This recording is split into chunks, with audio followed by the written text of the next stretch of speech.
I don't know how much he would hold to that Lumi, but hey, based on what we saw yesterday, this kid can play.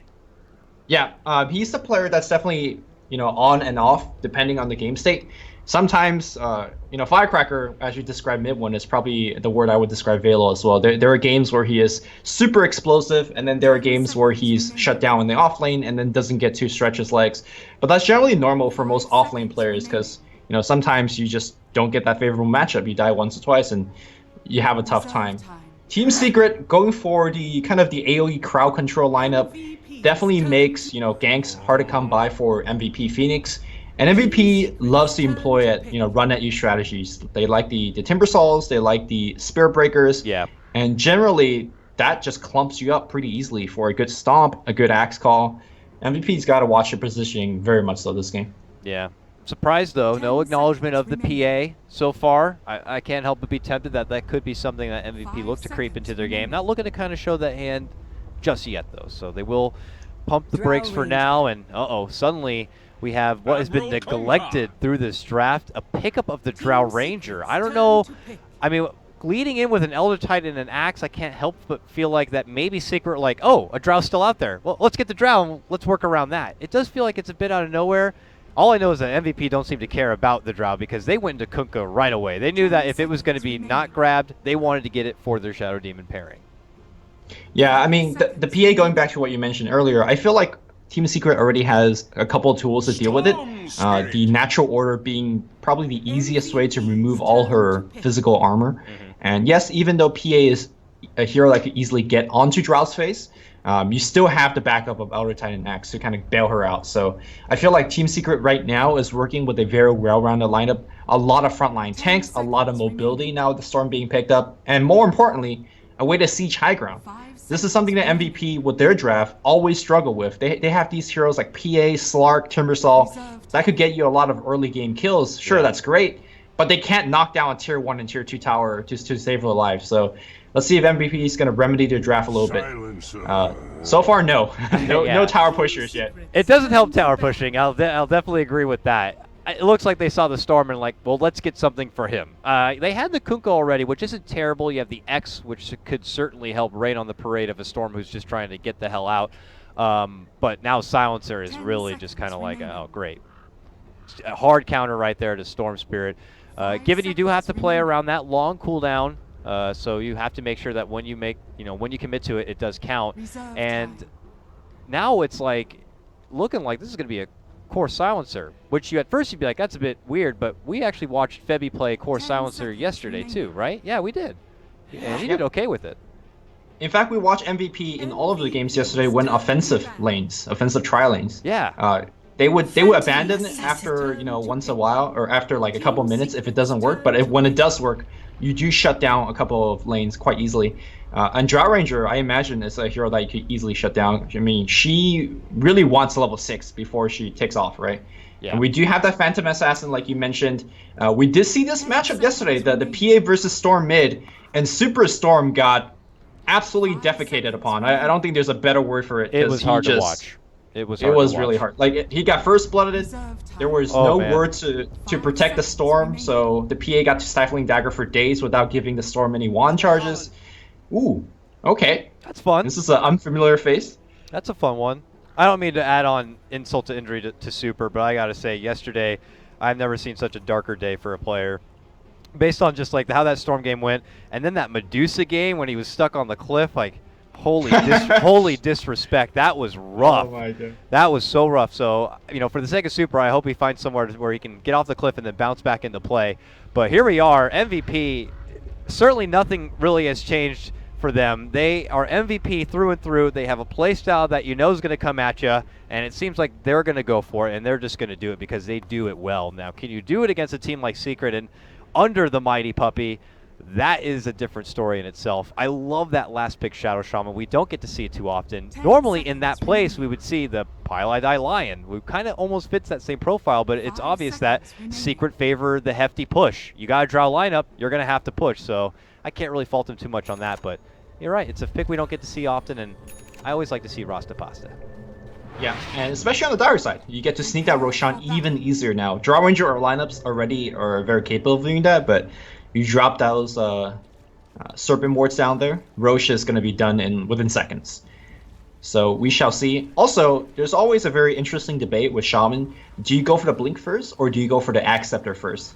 Different players in different games kind of prefer different things. I remember AEI 2000, when he played support back in the days, always went for Axe, just kind of optimizing that push strategy. We'll see what Pieliedie goes for this game.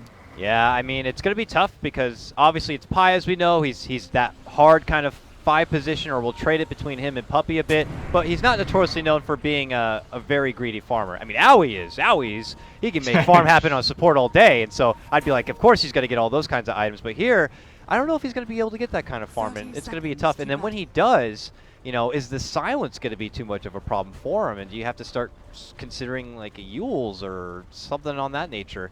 We'll have to wait and see what ends up happening here. MVP did try to do a like full 5-man, you know, swarm across the map, just invading a bit into secret territory. It did allow him to get a, you know, nice deep ward up here in the top lane, but I think they were hoping to get first blood, and they're going to come up a bit dry.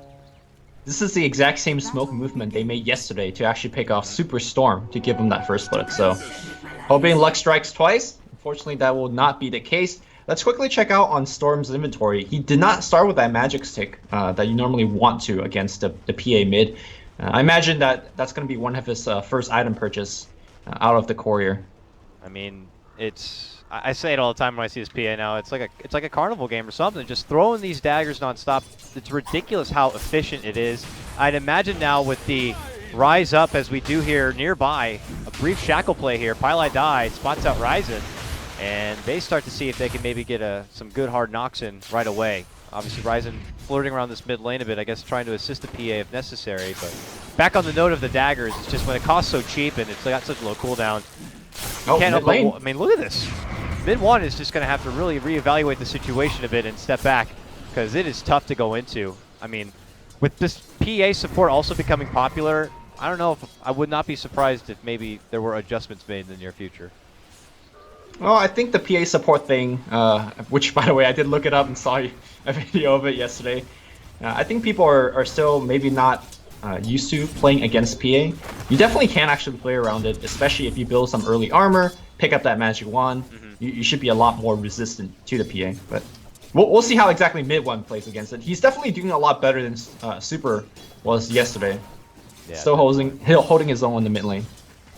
Let's scope out how things are breaking out here in the bottom lane as it's Forev's Axe going toe-to-toe with the Timber. Now, both of these guys, Lumi, love situations where they have one-on-ones, and in particular, they both love situations on one-on-ones against melee heroes.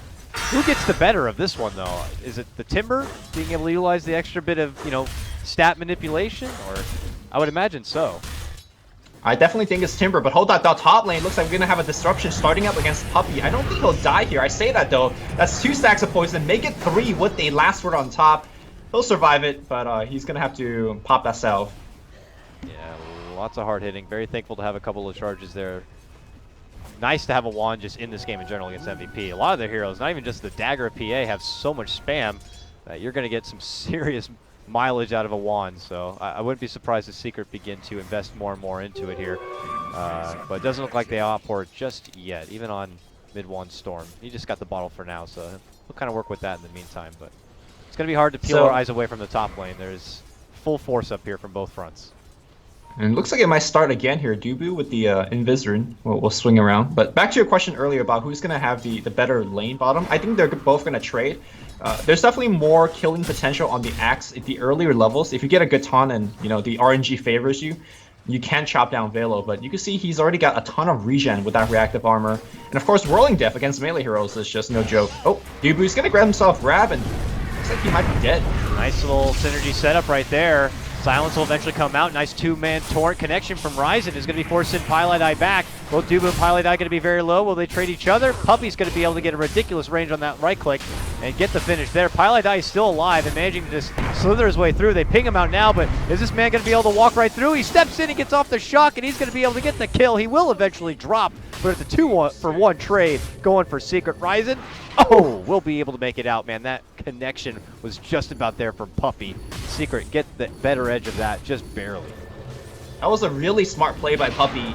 On the very last exchange, he threw the Astral Spirit onto the low camp next to it, pulled it back, And as it hit the extra creeps in the fight, gave him that extra bit of damage. Almost got the secondary kill with the extra damage, but definitely ensured the first one quite easily.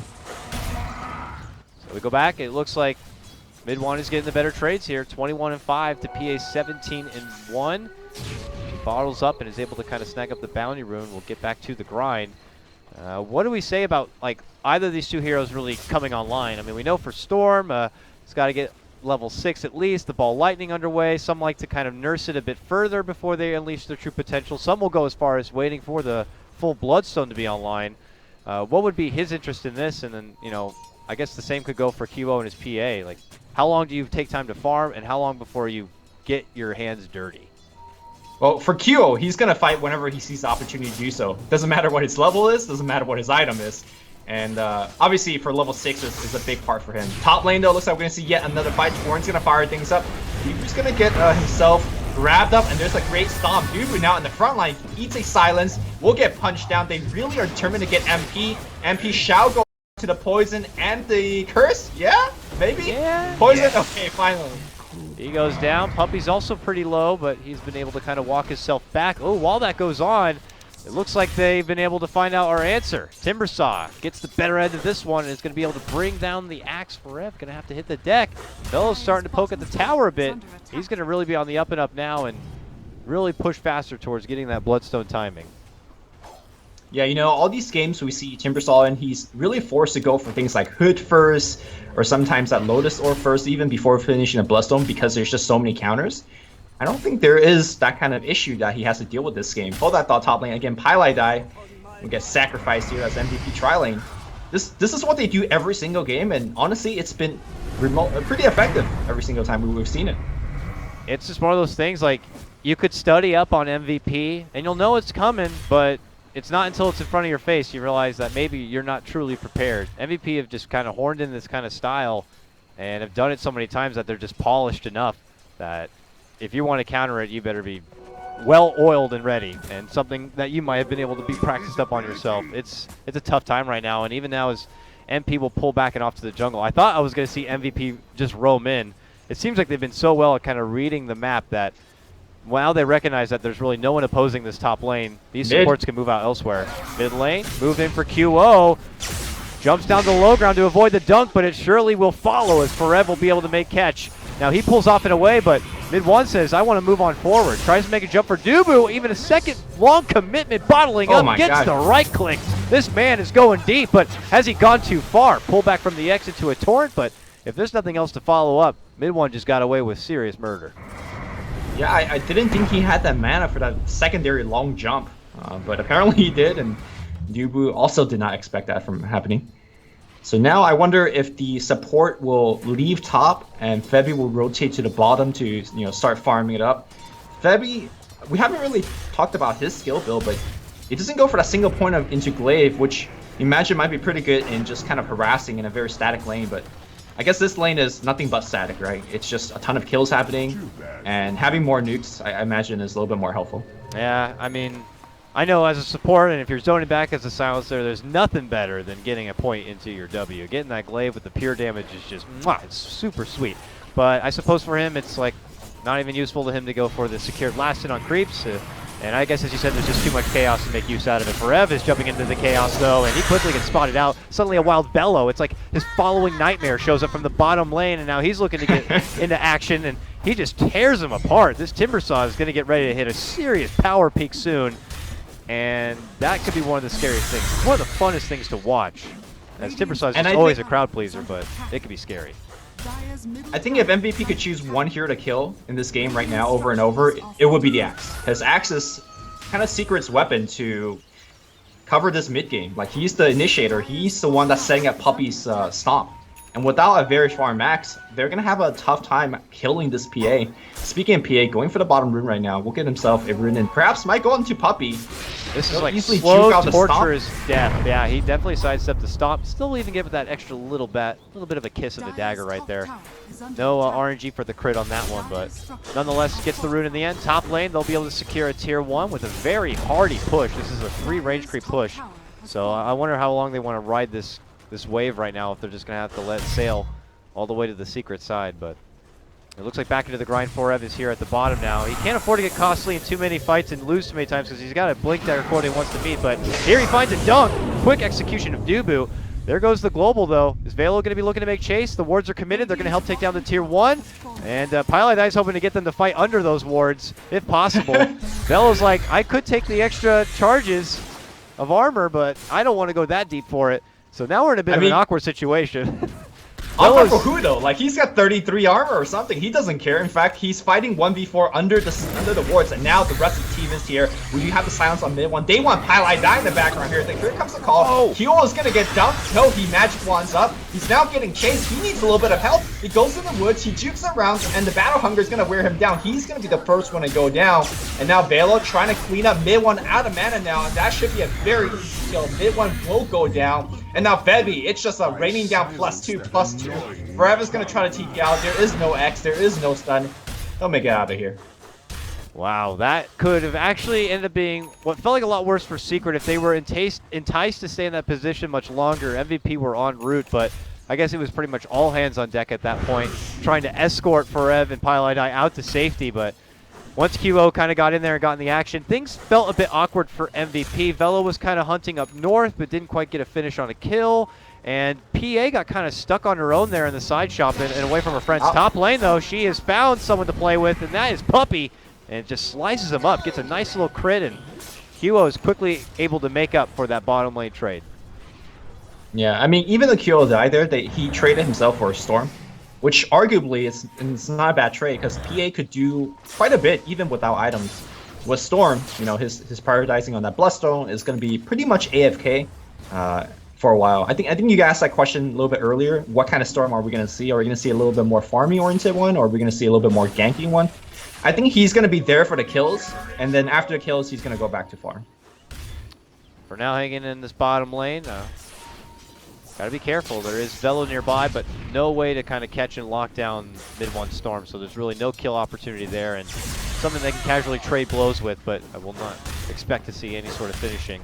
So at the same moment, Secret smoke up. They want to get this Timbersaw takedown. Let's see what they can do with it. They have lots of lockdown. They have silence from MP. They got Pilot Eye with the shackles. Velo's committing in hard with a Timber Chain. There's going to be the pull. This is going to be a for sure kill, but no! There's going to be the global. Allows him to make a getaway on the back of a TP, but no! The silence concludes! Pilot Eye's able to get the Hex, but at this point that they're worried that reinforcements could be coming in soon, so they do not pursue for the Timbersaw kill, and they just pull off altogether. Yep. Global for a 4-man gank. Not a bad trade here for MVP, because that's a lot of time wasted on the Drow Ranger, as well as the Storm.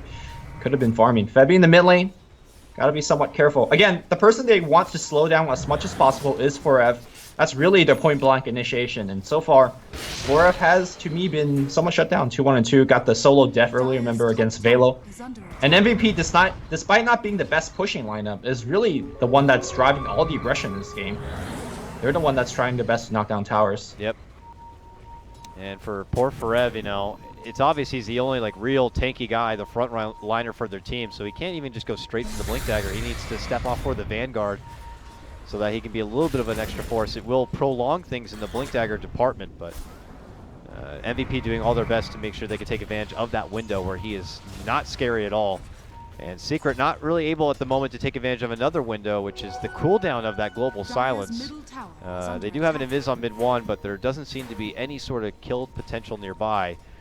It's getting to that period, though. The clock's a ticking. You have a Drow, and this isn't like a Drow Medusa lineup where you have that late game insurance policy Drow lineup. This is a Drow lineup where it's like we got to make sure we're, you know, doing work at 30 minutes, 35 minutes. We got to be hitting tier 2s. We got to be possibly inside their base. So the pressure's on Secret in the big picture. Well, they have some late game insurance as well. Bottom lane looks like MP is gonna try to pour himself out. No X available. Looks like they'll make it home safely. You do have the Shadow Shaman, so you have a very concentrated push, especially after winning these fights. So I don't think Secret need to really worry too much. One thing they have to be keeping an eye on is PA's item build. She's going for the same build that we saw her going yesterday. QO going for the Vanguard Desolator. Interesting to see him not having that casual Blightstone, just giving him the early oomph on the dagger hits. Really makes a difference on like, for example, versus Pilot Die. But the Vanguard makes him frontline much easier, and remember, with Vanguard plus Desolator, Kyo actually will be able to push quite easily. For sure. And I could not agree more about the Blightstone thing. There's lots of value there to be had, but it looks like he has other ideas for now. Mid one with a deep commitment top lane. Looks like he's kind of taking himself out and back to the base, but he might need to be by his team side soon. MVP have decided to roll into town, and they've spotted Puppey.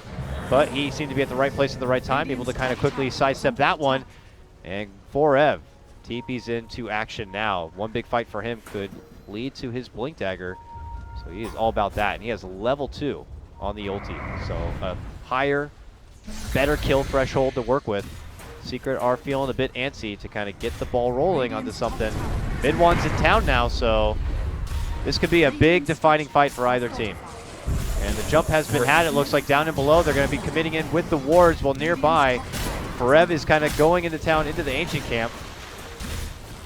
I actually thought he was committing into the fight. Totally threw me off my game. Okay, here we go, mid one. He will be the one to go in, but now just as fast, the global will come out to stop Secret's roll. Now, Secret going to go for round 2. Waiting out the global now. And the tower is still standing. No wards anymore, though. Very awkward position. Forev has that blink. Uses it on Febby to pull him back in now. And the mid one's looking to clean up what he started. Can he get the commitment on the silencer and get the finish? He will, but he eats a purge. Walks forward and through a boat. Right clicks are there, but it's not going to be good enough. A 1-for-1 trade, and now comes in for Rev with a quick dunk. Now they're going to get the pullback onto Dubu. Can they get another dunk? Yes, they can. It's going to be 2 for Forev. Lots of strong use out of that first Blink Dagger. Velo now back in action. Comes towards the tower. Shackles from Pylai. Now Pylai going to get jumped. QO looks to go for the vision there. Won't be able to get it as Velo gets the grab, but he's put to sleep. Can't be there for QO. QO turns around, goes on MP. Going to get the finish. He could lose his own life, and he will go down. Velo looking to make the last mark, but he gets stomped up. And he could be in trouble if they want to go for this. Oh my God, I don't think you do. Yeah, I don't think you do. He cuts hard. And they'll have to let that one slide. After that fight. So team fight recap, please run us through. That was a 4-for-4 Pylai deck with a buyback and dieback, but they did kill the PA. And I do believe Axe came out alive throughout all that fight, despite being the kind of the initiator for the team. So talk about slowing down Forev. He is the net worth leader by a wide margin. And I honestly don't know where he's going to go next. That would really help out his role in this game, maybe Force Staff to kind of continue to pick off. He seems to be having mana issues as he is being the sole survivor in these long team fights. So maybe the Staff of Wizardry in the Force Staff will help out, or something even bigger like a Mystic Staff into a Shiva's Guard would go a long way as well against the Phantom Assassin. We'll wait to see. Also curious in the itemization department is Puppey, who's been sitting on a lot of gold here.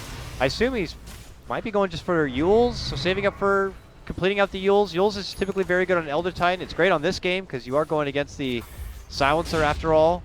But for him to hold a lot of money there, okay, it looks like he spent a bit of it. What's on the way? And it is a Staff of Wizardry. So yeah, it could be a Veil. That's true. Okay, never mind. Staff of Wizardry, like you pointed out. Yeah, okay. I was saying, you see a lot of Veil on Elder Titans because they synergize so well with the natural order. Yeah. But I guess the team just doesn't have that much magic damage to take advantage of that. So, gonna go with the good old faithful Force Staff, Yules, just good utility items.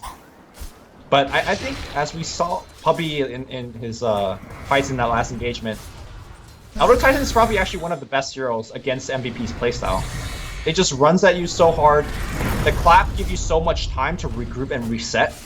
And Natural Order also makes the quick kills against MVP that much more possible. I wonder if MVP will be banning this hero in Game 2, Game 3, because it's not only slowing down in team fights, but also making them get these kills much harder. And, for the reason I thought we were not going to be seeing a PA, well, what you said is that typically Elder Titan makes agility carries like this scream and melt because the armor reduction is just so much to deal with. But MVP continue to love to play these PA kind of heroes, and now they can pay the price for it. Dubu is going to be the man left behind, it looks like, after getting stomped up. He will quickly get chopped down thereafter. Forev picks up that one too. After a struggling start, Forev is now on a mega kill streak on his axe.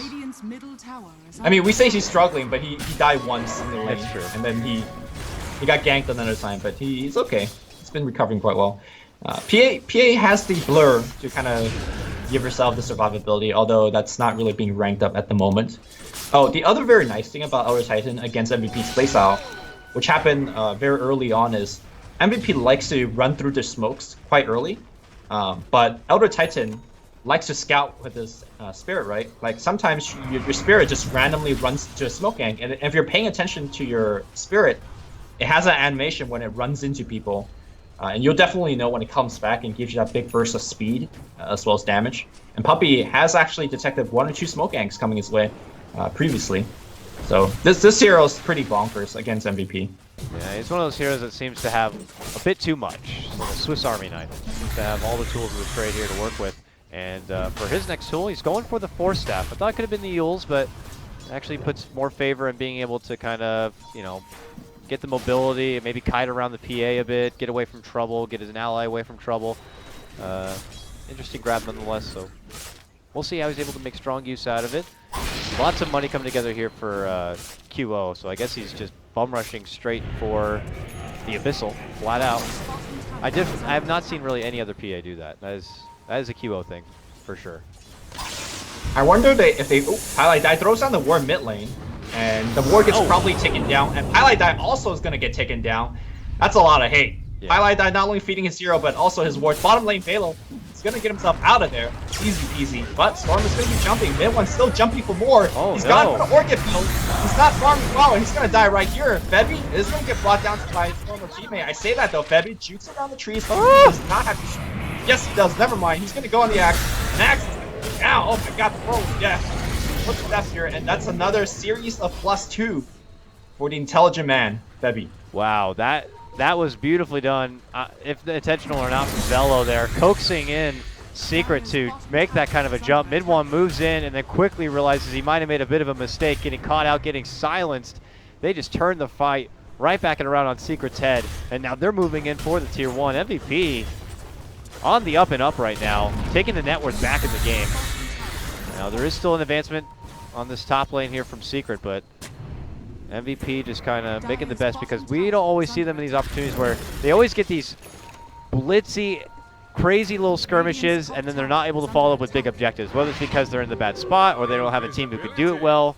This time they seem to be doing a pretty nice job. They got another tier 2 down, so only tier 2 more outer towers stand for Secret. And then MVP can begin their slow, low ground siege. And that's great to have against Secret, who are in this Drow lineup. How effective will MPB win? He's 0-2-7, Lumi. Where's this Drow Ranger going to take off? I don't know, but the Force Staff will keep her alive. Maybe when the Hurricane Pie comes up, it'll help out. I'm more curious about the mindset behind mid one's Orchid build. I mean, you generally see Bloodstone because they help you farm and propel you into the Orchid that much quicker. But as he's losing fight, especially when there's against a global silence, you could just go all in with your Orchid and then you just, you know, get globaled. QO really close to out enemies, but he happened to be on the high ground there. The smoke popped, and Forev quickly tried to make a jump to catch who was there, and he did not make the right guess. Went too high into the ground, and that smoke opportunity is going to be gone for Secret. A jump in now. Forev looking to drag back Velo towards these wards. Pylon can follow it up with some Hex damage, but oh man, the Lotus Orb reflects back the Hex back on the Pylon die, and now he's going to shred through Forev. And here comes MVP. Puppey got to get the hell back. Running back under the tower right now, but Velo's not looking to let him go. Meanwhile, Melo looking to go into the back lines. Could get Febby here and will be able to take him out fast. Dubu's also going to be going down. Nice wraparound play from Secret, but Velo's making the bounce back play, cleaning up the mess that could have been left behind. Mid one will be able to make it out. Puppey's also good. MVP still get the better of this trade, though, as they did get the Forev core down. Yeah, they got the more important heroes. They got the 2 cores. I mean, Febby, even though he's supposedly the #1 position, I think that the honor really goes to QO as well as Velo. Puppey's going to get himself a stop here, and honestly just need to get out Force Staff or whatnot. We'll Force Staff over the cliff, and he'll be fine. Speaking of Storm not going for a farming item, you can see that QO is going back for a farming item. So they recognize that even though they can't break high ground, MVP could just take the lane game by completely out farming Team Secret. And these even fights, quote unquote even fights, is not really even. MVP are more often than not cleaning up roster wards on the way out, you know, getting a little bit of chip damage here and there, and you know, farming at the opposing jungle camps. So to me, MVP is taking over this game via net worth and not via kills, which is very different from their usual playstyle. Definitely feels like that. Feels like they're like, okay guys, we got ourselves in a great spot. We're ahead of where Secret is, And now we have the items. We'll just farm, and we'll definitely out-farm them. And as long as we win the farming game, we're winning the game overall. Doesn't feel like MVP's playstyle, though, is the problem. Even though I know that should be probably the best thing they should do. And it seems like they're doing it, as mentioned, with the Battle Fury build-up. But it just doesn't feel like an MVP thing to do. So we'll see how through and through they'll be with it or not. Because they still have that strong fighting potential. Velo is still a monster, man. This guy's top of the net worth right now. 7-0-3. Velo representing Australia right now. Playing this Timber. The man's a machine. Meanwhile, rest of MP swinging through. They got Global ready. And they smoke up. They spot out Forever. That's the cue for the Global. But Secret are in a pretty good spot, and they have these 4 staffs, with bunch of backing away. Forever almost alive. Will be going down. The wards are going to be dropped. It looks like Velo is trapped behind. Has a low sword though, so it does reflect back to Hex again on the Pylai die, but there will be a Timber chain. He easily walks back out. MVP will settle with the 1 Forever takedown at the expense of a Global and a smoke movement. And all the meanwhile, Mid-Wan cutting the creeps and forcing him back and away. You know, as we're watching this game unfold, it makes me feel that Shadow Shaman is definitely a very feast and famine hero. Like, if you're the one that's initiating the fights and you're the one that's dropping wards under the tower, you know, you win a fight, you take the tower. But Pylai Dai, unfortunately, has to use these wards defensively. This is another set of ward drop behind a tier 2. It's going to time out and do nothing. At least it's not farmed by MVP. But he's really not able to do the things that Shadow Shaman wants to do. And even though he's really peppering the fight with a ton of disables, shackles, hexes, Secret can't actually kill people under those disables. So I feel like the Shaman pick has just not been utilized well. Yeah, I mean, the whole lineup that Secret put together, unfortunately, hasn't been able to really blossom into what's supposed to be. You're hoping, yeah, you're on the offensive with your Shaman dropping wards, taking towers. You're hoping with your Drow, you're pushing forward. You're taking Roche, you're taking towers. But none of these things are really happening. They are, I will give them the benefit, they have been able to creep in here and there. You know, they got that tier 2 top, only 2 tier 2 stand, and technically they both have the same amount of towers taken down per side. It's just MVP are becoming way too farm too fast that, you know, and with their lineup, it just feels like they naturally have just that much of a higher ceiling. That if things just continue to progress as they are, and as long as MVP don't stub their toes or fall over themselves, they should be coasting into a game 1 win. Yeah. To be fair, if you look over to the net worth graph, it's not like MVP has the biggest lead. It's only about, 2,000. Velo goes to the cliff where he put Super on yesterday. And now go away from it. Just paying respects to Super as he now tags up with Forever here. Boat will fly on forward, and Forever again, like the 3rd fight straight. He's supposed to be the meat of their team, the tanky frontliner, and he just gets shredded all apart. Nice X callback right there, and they will just end the day of Pylai Dai, and that should be good enough for them to move into the pit and take the Roche. It seems like Global Silence just does not have answers, and that just goes back to all the item choices of going for 4 staffs instead of Yule Scepters. Maybe if Puppey could use himself and drop a big stomp, maybe could slow down MVP, but Forever probably needs that BKB to really be able to tank up in the front line. MVP will get themselves the Aegis, most likely will end up on QO because he's, I guess, the killable one, quote unquote. Although I think if Febby drops Global, nobody on the team will go down. I would have to agree with you on that. PA walks away now with a 2nd life to work with, and MVP can now control this neighborhood, take over.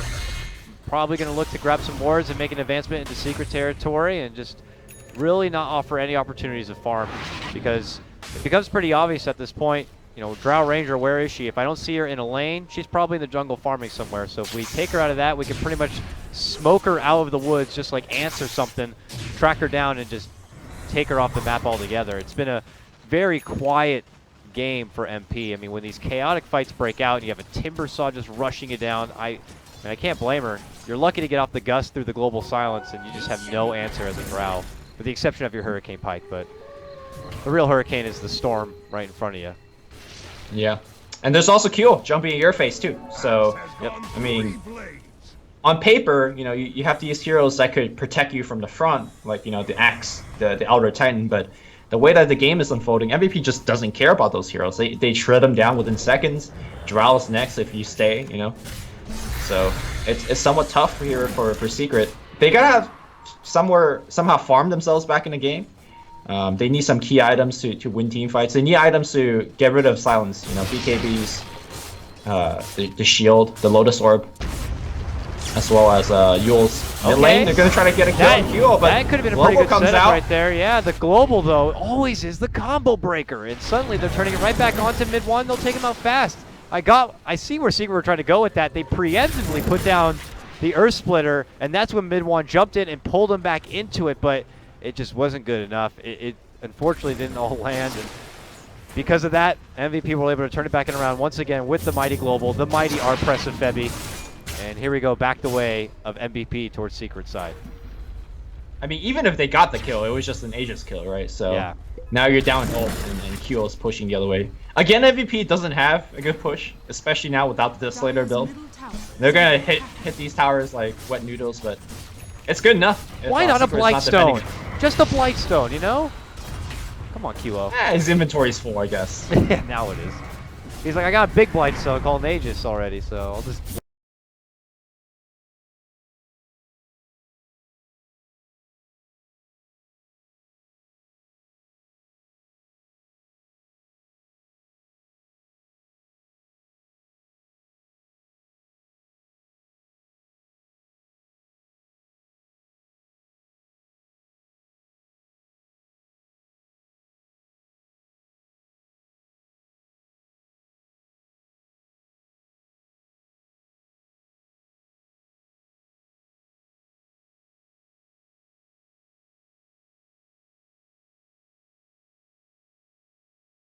The immediate buyback. It has been a real rough later half of this game for Forever.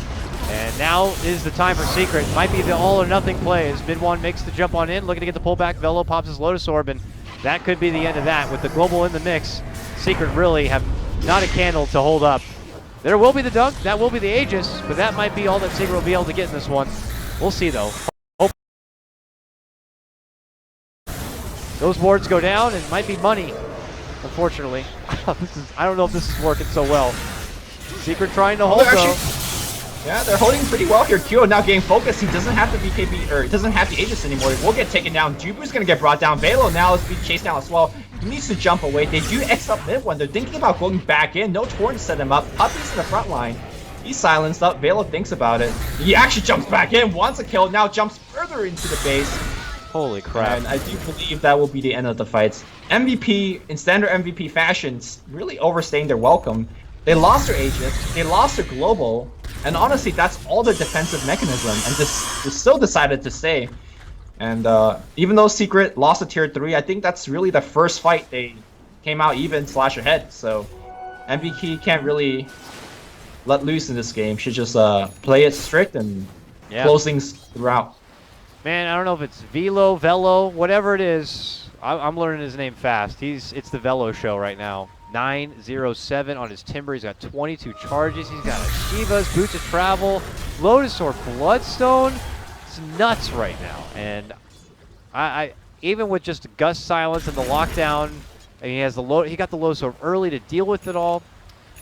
I don't know. I feel like I'm just like bragging out Velo right now, but unfortunately, it's just his time to shine, and the pressure still continues to be on Secret here. I don't know if it's them trying to contest any sort of future Roche, but MVP, as mentioned, could just kind of continue to play their disciplined kind of a game now and just slowly ease themselves into a game 1 win. Well, if they play discipline, right? MVP likes to go die for kills. And going back to your point about Timbersaw, we see Timbersaw games like this once in a while if the other team is just not equipped to deal with it. You know, so often you see things like a ton of magic damage, like a Lina support to burst down him, or you see a Keeper of Light pickup just to mana leak him, and you really force Timbersaw to go for things like Hood first, you know, Lotus early. But this game, he got the 1v1 matchup. He got the solo kill. He got a Bloodstone first. You know, rarely see that happening anymore nowadays when teams are drafting well versus Timber. But, you know, you don't keep your eyes on Big V, and he is farming up everybody. Really is. MVP obviously looking to possibly eyeball future Roche before kind of going for any sort of first initial move in. Now remember, they only able to take down that tier 3 here in the top lane, so there's still plenty of work ahead of them. The problem just continues to be, and the question continues to be, is just you know, if Secret could hold out, like what are they actually going to be holding out for? Is there a round 2 of a Drow game with the Storm in it? But they have both not really been able to bring in a whole lot. It looks like they're trying to take steps there to prepare for a solid answer. I'm seeing, you know, we have the BKB on mid 1, still at 9 seconds, which will help out. Looks like Drow has plenty of ways to kind of dodge trouble. I mean, obviously with the Hurricane Pike and Shadowblade now. But these all look like more defensive ways to kind of avoid trouble or stay alive, not anything to be more progressive. I think if Drow gets to farm up to MKB, they stand a very good shot at winning fights, because MKB will allow you to go through the PA fairly easily. Keep in mind that QO is not working with any base armor in these fights, right? With the natural order intact. So now if he's not working with armor and evasion, the rest of Secret will shred through that PA quite easily. Also, the MKB procs gives you a good burst of magic damage, which it's one way to deal against Velo, you know, when he's at 40-something armor in these fights. Oh god, I don't know how he saw MP, but MP, I want that to get the hell out of there. As that breaks out, everyone else makes chase that direction now. And suddenly Secret could get caught off here. So Puppey quickly tries to go for the TP to make it out. And oh man, just avoids getting X'd up. Oh no, he did get X'd up. He did get pulled back. Puppey's gone. Here comes MVP now. Man, the range on that X is so good. I can't believe he actually got that one off in time. That's 2 down also helps already. when you have a Blink Dagger to extend it too. Yeah, absolutely. Man, MVP ruthless in getting their catch play right now. Almost fought the courier on the way down. That's a Salt booster too. They also got Forever on the backline with QO jumping on and, you know, applying that Abyssal Blade. Gonna see yet another buyback coming out. QO will lead the creeps into the base and walk top, starting to focus on the melee one. Perhaps the ranged one's a little bit easier to kick down. Hold that thought here. Puppey. QO almost 2-shots him. Pops his BKB, looks to go in, gets the Abyssal off too. You take away my teammates? I give you an Abyssal to the face. Disrespect coming out from QO right there. This will help secure their mid set of racks here in the top lane.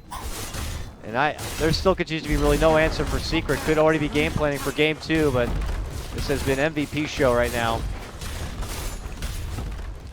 Mid 1 looking to push out the mid lane, but so they can't easily just move in for a secondary push. Secret's playing the lane game, but I don't think MVP cares. And they're moving at you as a big death ball. Lane or no lane. How high do you think the Bloodstone charge will go this game? I think that's more of an interesting debate than... I would love to see 30. That'd be a nice little number. Okay, they got a kill here on the bottom. The Silver Edge breaking up the evasion here. But will MP make it out alive? He's X'd up, he's torn up. Pulled back, knocked up, and will quickly pay the price for getting the jump on the QO. The rest of Secret were en route, but now spotted on the way out. And Velo looks to make his move. Jumping on Invoke him, and even Ryzen admirably blinking into that one. Now they are going to be able to get the Disruptor not to help it out. That will be the end of Forever, and the rest of Secret just hurtle in, trying to go for Roche, trying to find a safe place to hide, but I don't think it's going to be happening. Mid 1 makes it to the high ground. So does Pylai somehow. Whoa! Goes straight up to heaven or something. I think Pylai went to heaven right there. What was that? He flew up somewhere. That was crazy.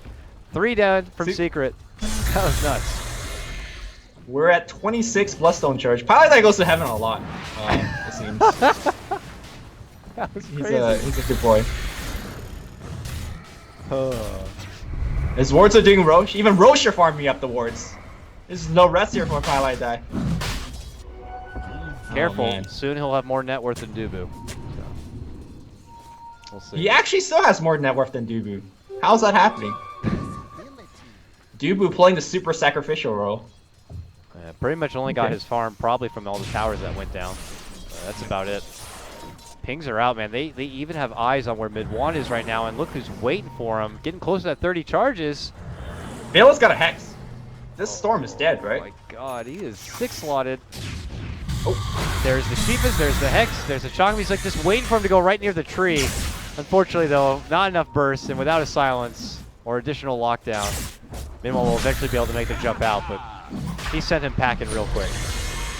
Velo wanted to wait for more backup because he recognized he doesn't have enough burst, as we have the Elder Titan come in with a Stomp. But he walked into a Remnant, which gave away that there's an Invis unit nearby. So he decided that he had to go there or the Storm would jump away. But MVP now deciding to take the Roshan. Here comes the Axe Haul. Okay. And so unfortunately between all of them, and that is just going to be quickly, Forev's falling. Now they get a nice time splitter off, but MVP are persistent to make it go and be able to get the finish on the Roshan. That will be a grab by QO, a jump and a crit, looking to go for mid one. Can he get him down? Mid one on the back of his BKB jumping out, but he runs some more trouble. He is able to make it to the secret shop, but he's out of mana now, and Velo the machine is on the hunt. Dagger will connect, which slows him. Mid one is just going to have to commit suicide now.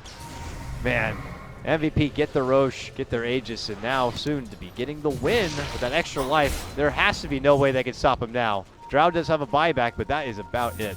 There is wards up 2. We're at 29 now on Timbersaw.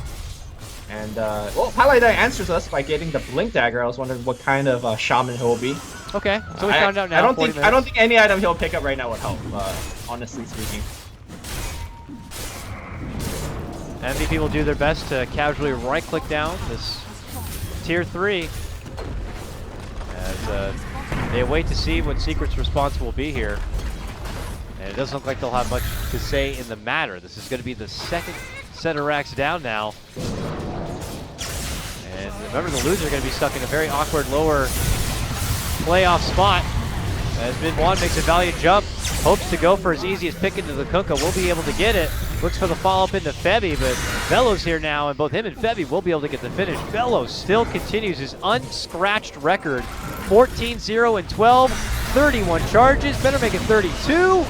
Oh, he might die! But he might finally die. He gets the suicide off. Sorry, Velo, you are a noob. You are a noob. You died. Nonetheless, though, it looks like it could be in the bag soon enough as QO and Velo already back in action with this ridiculously high stack Bloodstone as they clean up the rest. An ultra kill for QO. And that will do it. Velo's beyond godlike because it was a suicide, and that is 37-19 MVP's game.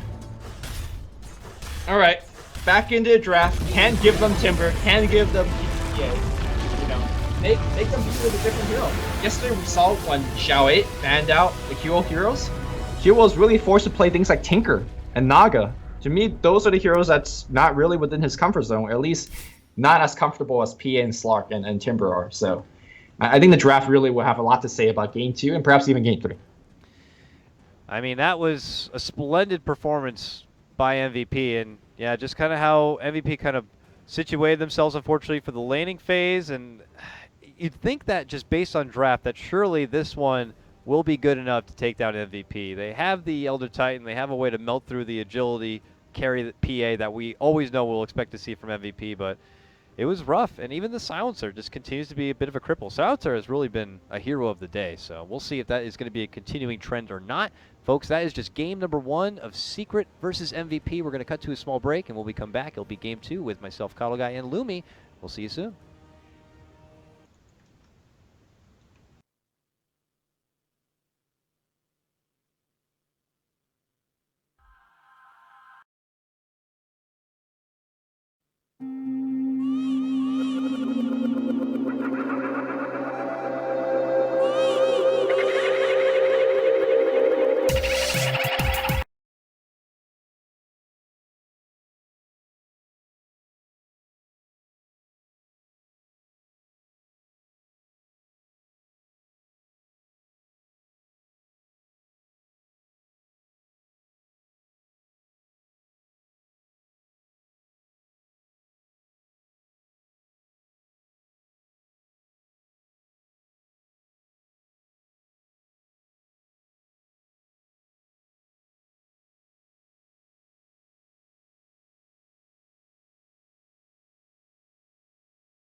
And it's very easy to gank for him because of the burst damage that he does.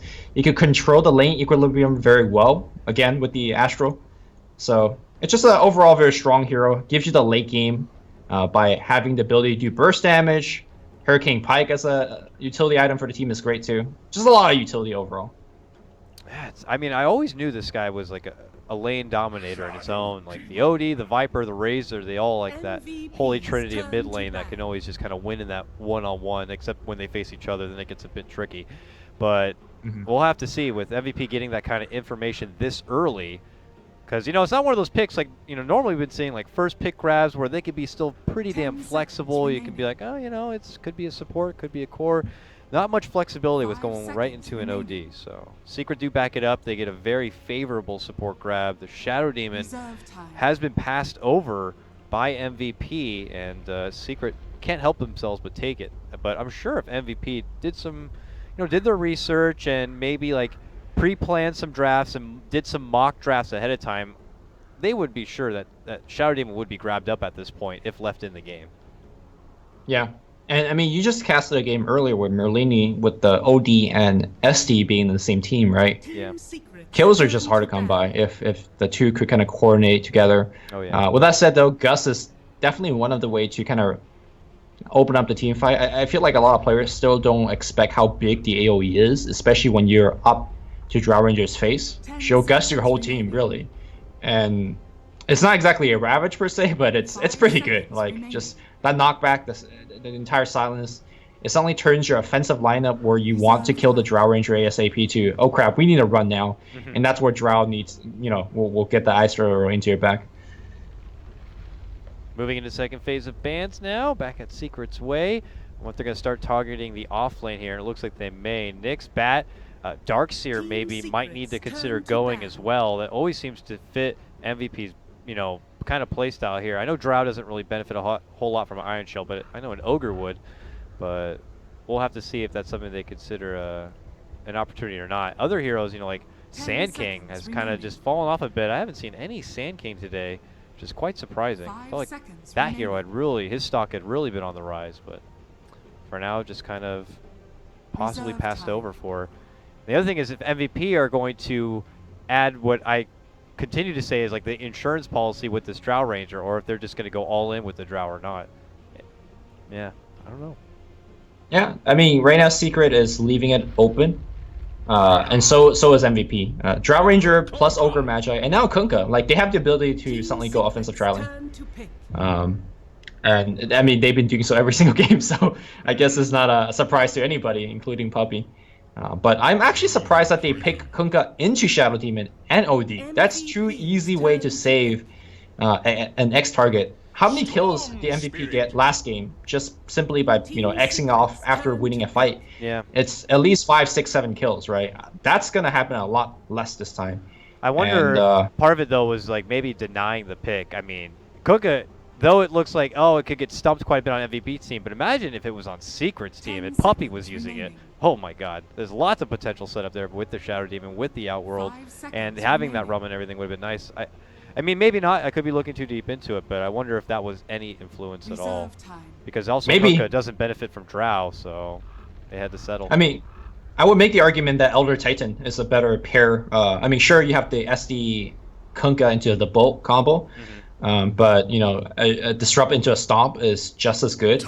And like we talked about last game, like Elder Titan, his skills are just so good against the MVP playstyle where they clump up very often, where the Astral Spirit as a scouting tool is generally very good against MVP smokes. And now you can see Puppy's drafting a team that's you can't run into. Like, you're running into Ravages, you're running into multiple ways to saves, and that's before 4 staffs are coming out from likely Elder Titan, Outworld Devourer, and, you know, your best catch is also going to get disrupted and Astral. So I don't think MVP is going to have any easy time getting kills this game. Yeah, I would agree with you on that.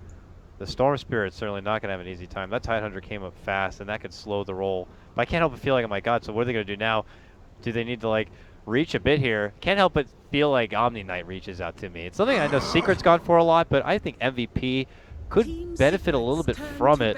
We'll have to see if it's something they consider. In the meantime, they opt for getting rid of. I'm very surprised to have not seen much of today at all either. Is Faceless Void getting the final ban here by MVP. I guess curious if they were. I don't know. I guess it could have been a good safe lane farmer. I mean, they already had the commitment to Tidehunter, so I guess the Chrono just would have been way too much lockdown paired together with a Tide.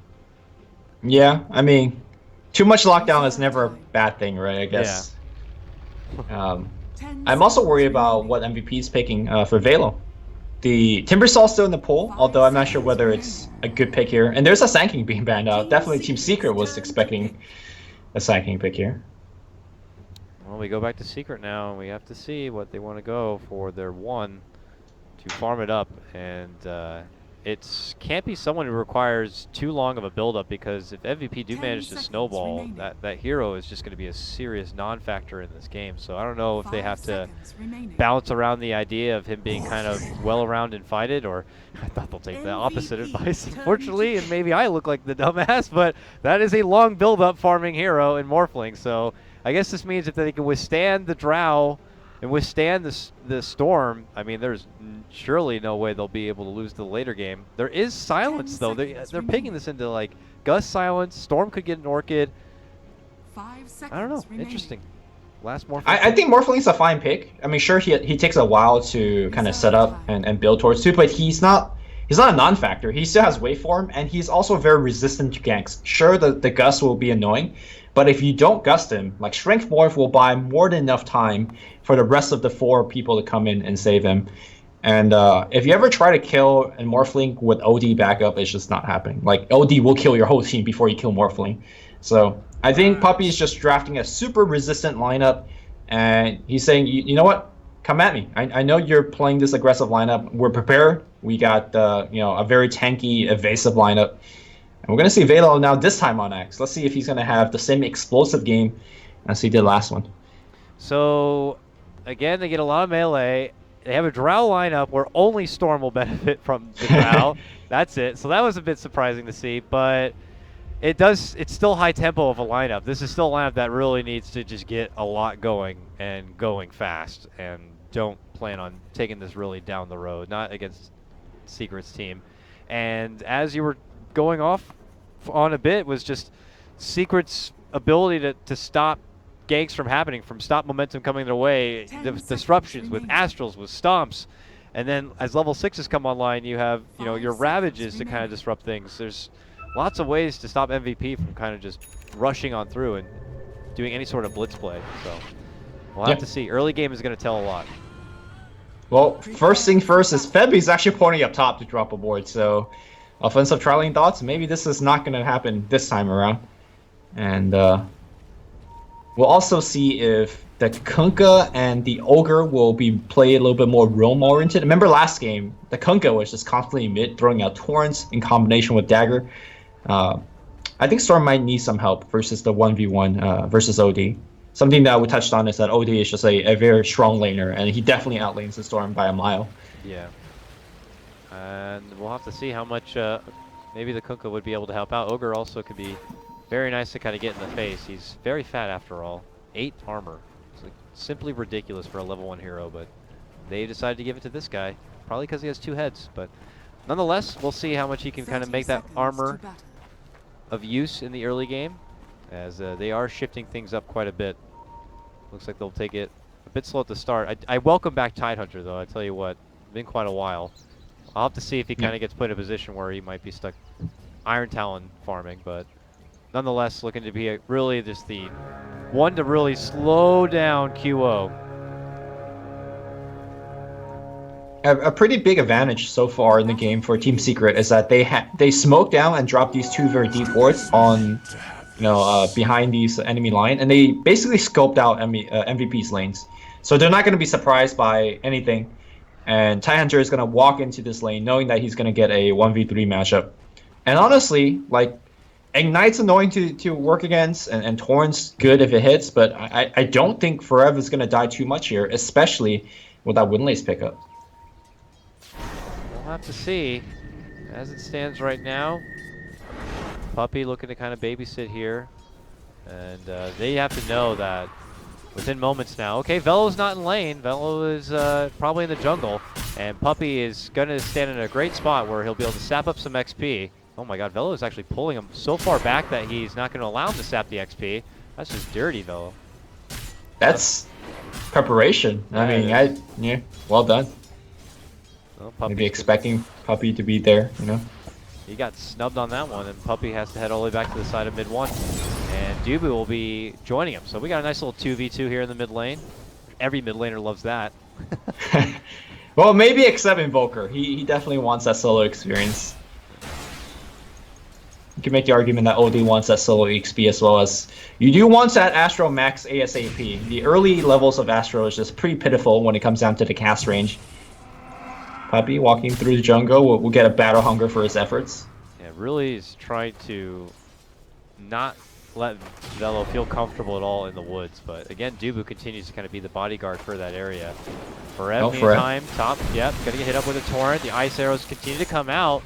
I mean, he's a big fat watermelon, but okay, it looks like he'll be fine. Eats enough shots, and it does actually warrant a Pylai dive rotation in. So good push forward there by MVP. Ends up, you know, triggering out the rotation from Secret. I'm getting a little slideshow here, so I'm going to do a quick reconnect, and hopefully things get a little bit better. Fair enough, sir. Looks like 2-minute rune caused a little bit of a scuttle here. Only a stomp from Puppey, but everybody looking to get involved on this. They all throw a little bit of a pot shot at each other, and they'll head right back to the lane. Puppey right back at attendance, too. So much value here in the mid lane, unfortunately, but as they look to help each other out. That leaves MP to his own devices here in the bottom lane. As you can see, Velo has shown back up from his farm in the jungle, and he is very angry. He's pushing back MP and looking to just, well, as Ben was going on before about asserting dominance. Well, this is a prime example of that here and now. Jesus Christ, just don't even come close. Have they got rid of that ward blocking off the cap yet, or are they not bothering with it yet? Oh, sorry. Puppey came in and gave him a bit stomp. For which camp, I'm sorry? There's a ward and Axis camp in the jungle, right? It's still there, looks like. Yeah. He's just like, I got what I need from the jungle. He's like, I'll just go back to the lane for now and have my farm there, which isn't working out too bad, I gotta say. Yeah, but it seems like Puppey's job is to mirror his movement and annoy him to the best of his abilities. Meanwhile, Dubu being annoying in the mid lane as well. Just a lot of harassing, not really forcing kills whatsoever.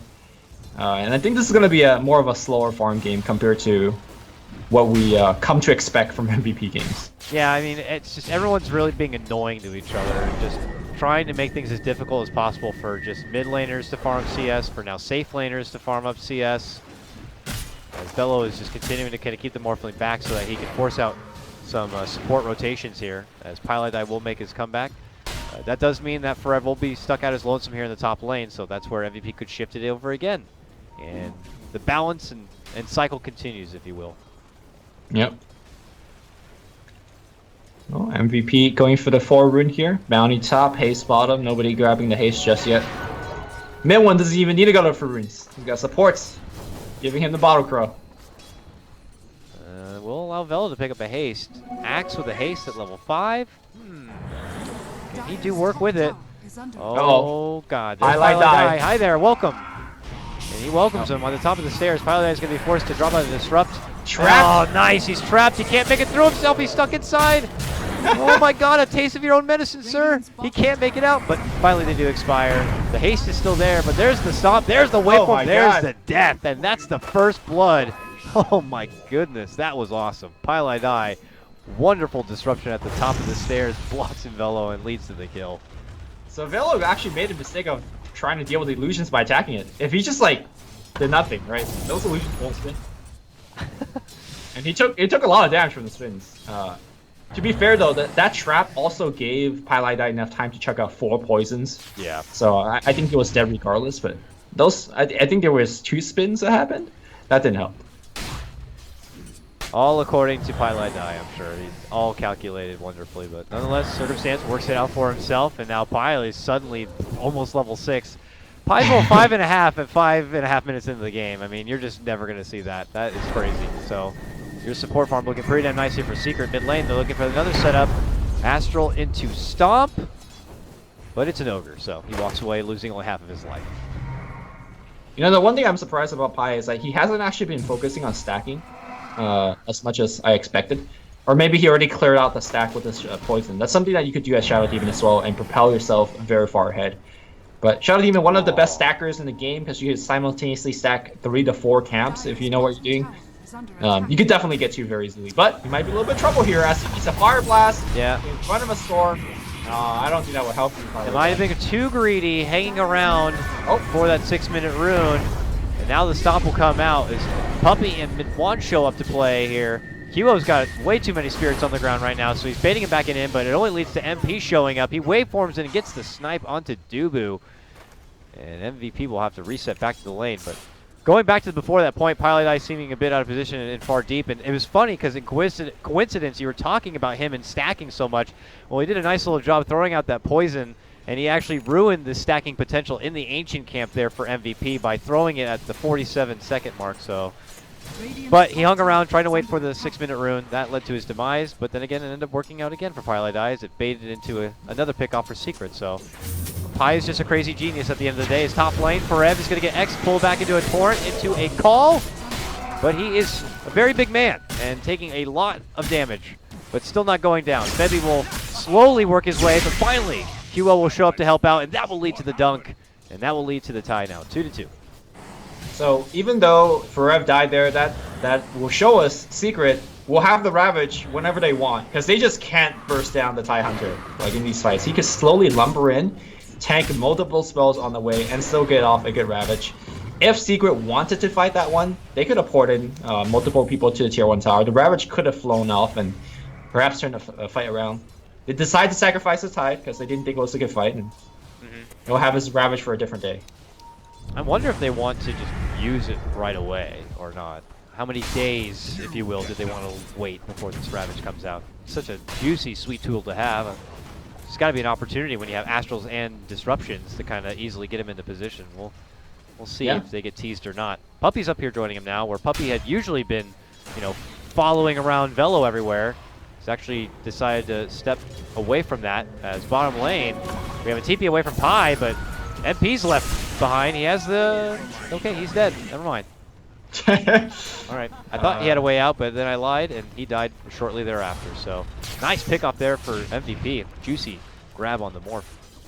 Yeah, I'm interested to know the answer to your question as well about when we're going to see the Ravage, because Kunga's hitting level 6. You don't want TIE Hunter Ravage to fly out in conjunction to the enemy throwing a bolt, giving them that Coco Rum, so...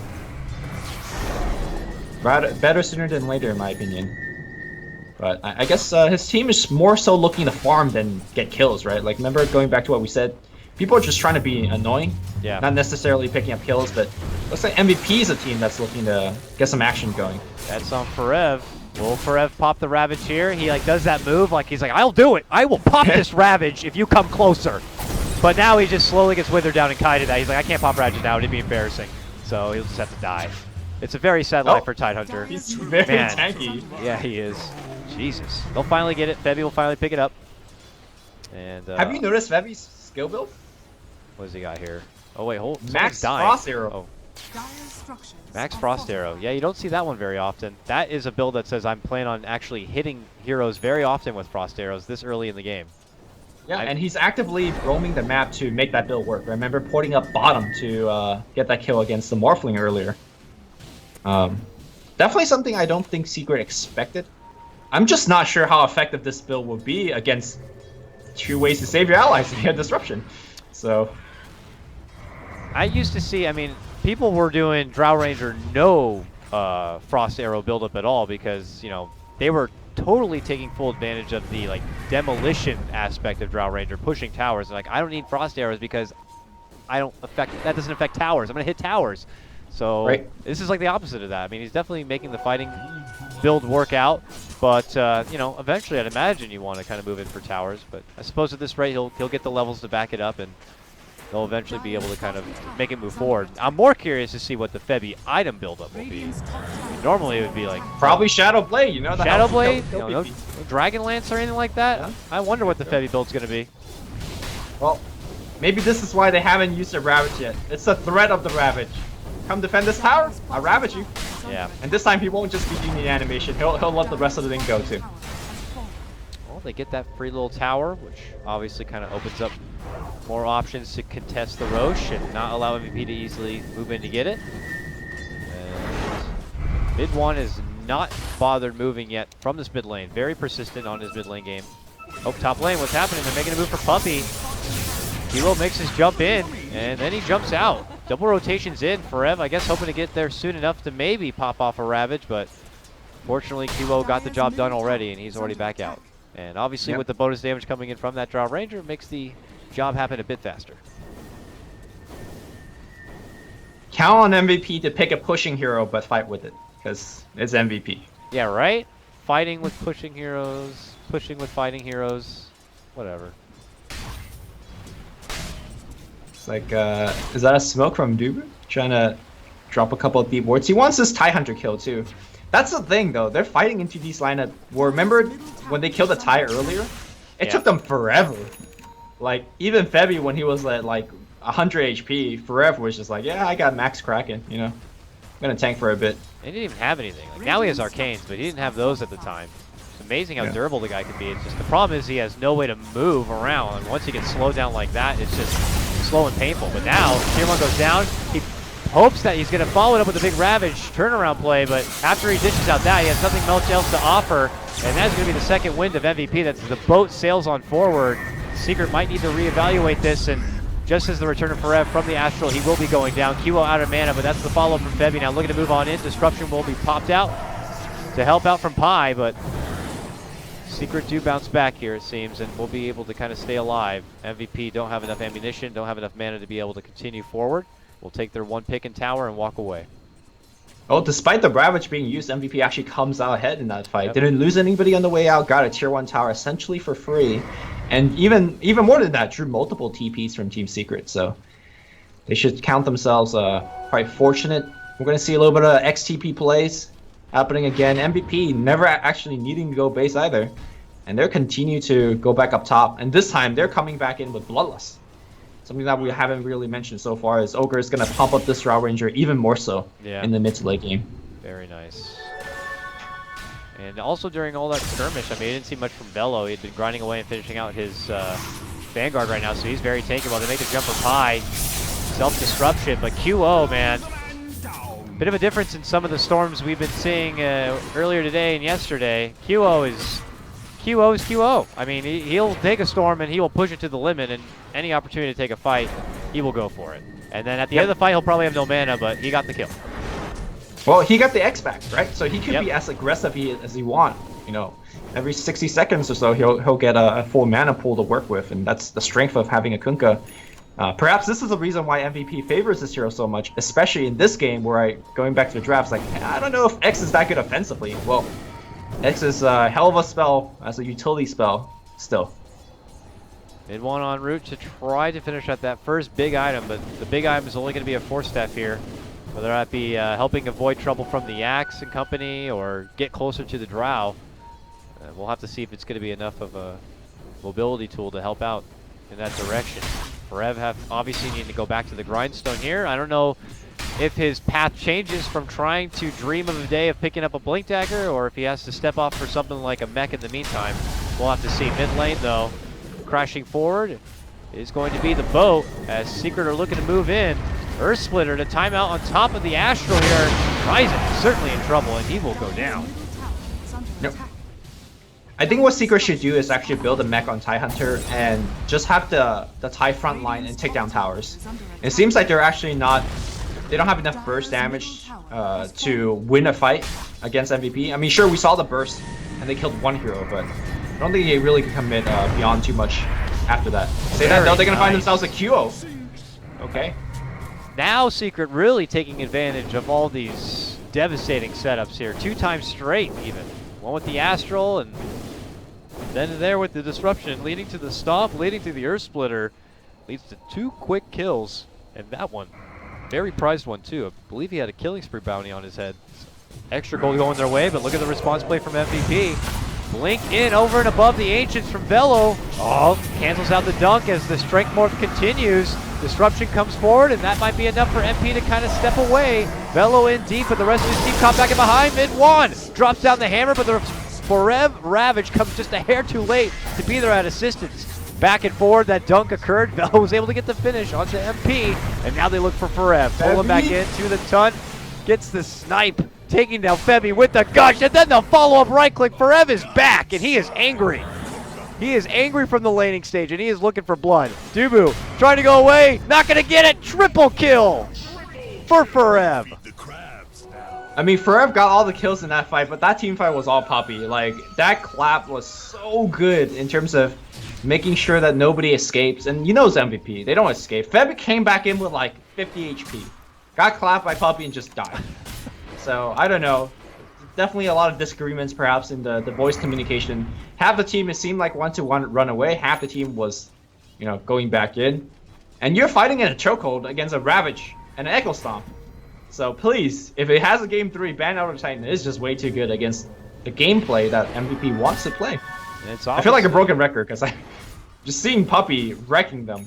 Even in the game that they lost, Puppey did so much. Radiant's middle tower. It's obviously a high priority pickup for them, and you know, it's even something that I believe Peter said for EG as well, at least when he was drafting it. Such a useful hero to have, and if it's not going to get the respect of a ban, I don't think Secret are going to miss an opportunity to pick it up. Certainly if Puppey's going to be putting in this kind of work. So now they can go back to the grind as QO is going to be put that much closer to picking up his Bloodstone now. And you know, it's a bit different than what we saw like mid-1 in the previous game. Putting favorite and going the Orchid first, I believe, then follow up with the Bloodstone. QO feels pretty confident that he'll be able to get in some quick and early charges. And now his team moving in for the Roche. Completely uncontested and extra Aegis here. MVP not looking to be back down one bit, even if Secret were able to get a nice fight. MVP know that they have a time limit here, and with this drought lineup, they're going to look to try to finish out these tier 1s and start going for tier 2s because they still are quite behind in that department, on the objective game at least. Yep. They pull off ahead in terms of the hero's net worth though, because I think OD as well as Morphling was leading about 5 minutes ago, but now they're the one that's leading. I think QO, even if he wanted to go for the Orchid build as mid hero gets disrupted, lapped, Velo be dead. Oh yeah, he is slowed down, assaulted, purged up, and he will be taken down. Hot start for Velo, but things crippling down a bit here. MVP though, with axe or not, looking for an opportunity to strike here. QO right in the midst. Frantic pings as it looks like they were able to spot out Ryzen. But could that bait them in? They even commit the Earth Splitter for this. And now's going to be the opportunity. They're going to go for Forever. Forever has the Ravage, so they can't hard commit for this. And now they're going to turn it around. Astral on the QO. Nice time with the Ravage. We'll catch him on the way down, and that will lead to the takedown of the Aegis here. Here comes Febby. Shows up now, and they start dishing out the shots, but Forever pops his mech. Turns around to the corner here. Re-engagement. QO looks to go for Forever, but mid-1's looking to keep him back. Now mid-1 could overextend, but he will force out. QO goes in for the finish and is trying to get down, and we'll get it. Astral's not going to be coming soon enough. QO's back, but boom! Blast them both down with a wonderful, wonderful ulti. But Velo's back from the dead now, looking to move in, and it will lead to the takedown of the mid-1 Outworld. Oh my god. MVP now. Running back and away, as back and forth we go here. Secret not looking to let it up. MP has just been farming top lane, by the way, all the meanwhile. But it looks like that will be the conclusion of it. Serious 3-for-2 trade. Elder Titan turns all these Astrals and Disruptions into harsh stuns. MP is going to get gone on top lane, but he's a Morphling. He'll be fine. And he just TPs up. And in that team fight, you know, QO died twice to disrupt into stuns, whether it's Ravage or Echo Stomp or something else. And that's the solution to the Storm Spirit. Until it gets BKB, he is going to get disrupted and killed every single time. Did I say that Elder Titan was a good hero yet? Yeah, I think so. Yeah, I agree with you. Cannot be said enough. Problem is we're not going to see enough in my pubs because no one seems to be able to know how to play it. But Puppey sure shows that this is how it's supposed to be played. And he is moving on ahead. I don't know if he plans on going for the Force Staff once again this go-around, or Yule step off, or maybe the Veil you were talking about, but he is definitely making it there that much faster. And before, I didn't even know if Fred was going to be able to get close enough to a mech. Suddenly he's got a triple kill. He's got his mech now, and he's getting close to getting the blink. And here comes a move again for Pylai Die, but the quick response is going to be the Earth Splitter, which they do step away from. Pi, self-disrupting to avoid QO. As Mid-1 looks to make his move, they spot out the Axe. The Axe is going to get stuck in a one-on-one where he's not going to get the better of it. Pops Blade Mail, but it's not good enough. And now it's going to be Mid-1, caught between two. Can QO get the finish? Oh, Self-Astral keeps him alive. MP shows up and suddenly cleans house with a triple kill here. Forever making chase in. Dubu with really nowhere to run. This is all Secret all day as they take another huge fight, this time dropping 4 from MVP. They couldn't even kill Pi. I mean, this is the power of this lineup. Saves on saves on saves, right? You got Mech, you got Disruption, you got Astro. And by the time you go through all of that, the first Astro came off cooldown again. So, I mean, this is what the draft does, and MVP has no choice but fight into it. I mean, they do have a choice. Their choice is to push towers, but they haven't really built for that. Remember Freddy going for really the hero killing build instead of the he's you know laid 4 skill points into not stats, and I'm not sure whether it's really paid off. Looks like he's going back for Axe. Yeah, it looks like it is Axe. Okay. That's interesting. It will certainly help farm. It will certainly help push down the creeps and advance the lane forward. But I don't know. We'll have to see if it's going to work out for him, because now we're seeing a situation where QO just gotten that Bloodstone down to 5 measly charges. All the hot fire he was bringing before has been quickly diffused. Same goes for, you know, Velo. He was really on the up and up swing, got a good time blinking. Now, unfortunately, doesn't seem to be so mighty here as a big tonk for MVP. He has the Blade Mail now, but I don't know. Secret feel a moment when they are definitely the better team in the better fighting situation. With Ravage up and company, they are going to move, and they are going to find Dubu. He will take this gank, but the rest of MVP will make their escape. Highlight Die's got himself a Ghost Scepter, the reason that he survived versus the Drow in the last fight, so he's going to be a tough kill. Also, Puppy looks like he did go back for the Veils. Did he feel confident that, hey look, we're surviving just based on our outplays and our skills? Let's just get a little bit more damage in. Let's get these team fights a little bit more cleaned up. Oh, that's a Veil Shotgun combo. We're going to see heroes dropping now. It doesn't matter, it's an Ogre Magi. Doesn't matter, it's an Axe. They are going to die. That is going to be a seriously hard shot, and I hope to see it very soon. Let's see. QO is closest here. He gets hit with the adaptive, but yeah, he didn't want to commit him with the whole E-Blade thing, I guess. So QO just casually hops out and away, and that'll be the end of it. But they know he has an E-Blade now. Yep. He's, I mean, that confident. He started going Lincolns, because that's what you do when Morphling go Lincolns, and then it's like, hey, wait, we're actually just winning. Let's just go for more damage. Same thing with Puppy's buildup of, you know, Veil instead of Force. I mean, Super feels super confident. I feel super confident with their ability. With that said, though, the net worth graph only shows about 3,000 gold for Secret. And MVP is working with the Drow lineup. You get a good team fight outside their base, you could knock down some towers. Yeah. I just don't think them being able to win fights is going to happen. And the longer this goes, those opportunities become thinner and thinner. We'll have to see as the ceiling of their draft, the way it scales, certainly does not match up anywhere near where Secret are. So we'll see. As MVP know that they want to get some time into farm up, but they also know they don't have a lot of time if they want to kind of get some kills and try to take the game back. And they come bottom lane where they've already taken a tier 1. They definitely just feel more comfortable being in Secret's neighborhood, it seems like, but they shouldn't. There is vision down right now for Secret, so they see everything that is happening, and they are making their own collected approach under a smoke. Forev skips in and barely is able to catch QO with that Ravage. So QO so far, he will be able to leap himself out and away, and it looks like MVP might have the chance to dodge this gank by Secret. Dubu tries to go for the TP, but he will get stomped in his place. It looks like it will cost him his life, but that could have been a lot worse for MVP. Surprised the Astral Disruption did not go onto Storm after the Ravage hit him, because that will connect into an Axe, or not an Axe, Echo Stomp by Puppy, and that will guarantee the kill. But regardless, they got a kill on the way out, and really, right now this game is just Secret flexing their muscles. Like, hey, don't come in the jungle, you don't belong here. The whole map is theirs, and they could take this game as slowly as they want, or they could just start farming for some bigger items. You are working with Morphling and OD going into the late game. BKB is going to be the next item choice here for OD, ensuring that he just doesn't die anymore. And obviously, I think Lincoln Sphere is probably what Morphling wants to finish up, finishing what he started with a while back. They still have a way to at least work through the BKB and the Axe, but I don't know how much confidence they have behind the Axe to be able to kind of hold up. Bello still holds some good farm, though, man.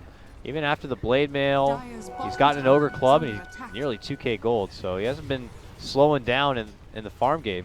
Still, like, comparing him to Forev, the opposite mid laner, he's, 2k ahead of him, so very nice trade. And Forev went all in for the Greaves as well.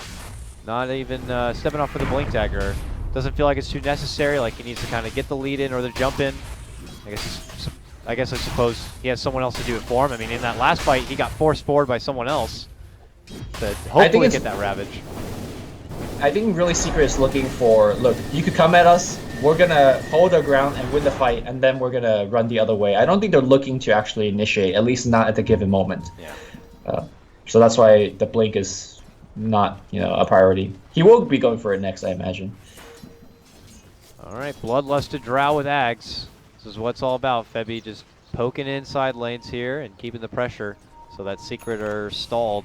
I just don't know how long MVP need to stall for. They must be waiting for something in particular here.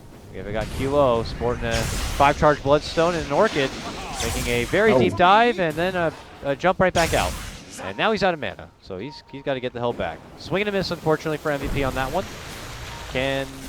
Are they still safe? I don't know. Okay, they're fine now, looks like. But that's a missed opportunity for MVP. They'll have to reset and look for another. Yeah. Back to farm we go. Secret is the better farming team, in my opinion. So they're okay playing with this. Or they're going to push. Tidehunter is going to lead the charge. The Greaves is going to really put him in the immortal category now. Nah, they're going to push this, take a tier 2, and then hope for the Roche. Play that kind of game, Slow water torture. Works perfect when you have a Morph on your team. Min1 doesn't want to play slow at all. Min1's Min1 though. He is a guy who's happy to take a fight. But you have QO on the other team, and okay, here we go. Ravage gonna be popped off right here. Bellows forced to pop at the BK, then follows up with the call, but they're gonna go ahead and quickly already take out QO, take out the Ogre. Huge fight start for Secret. Febby shows up to play now with a BKB.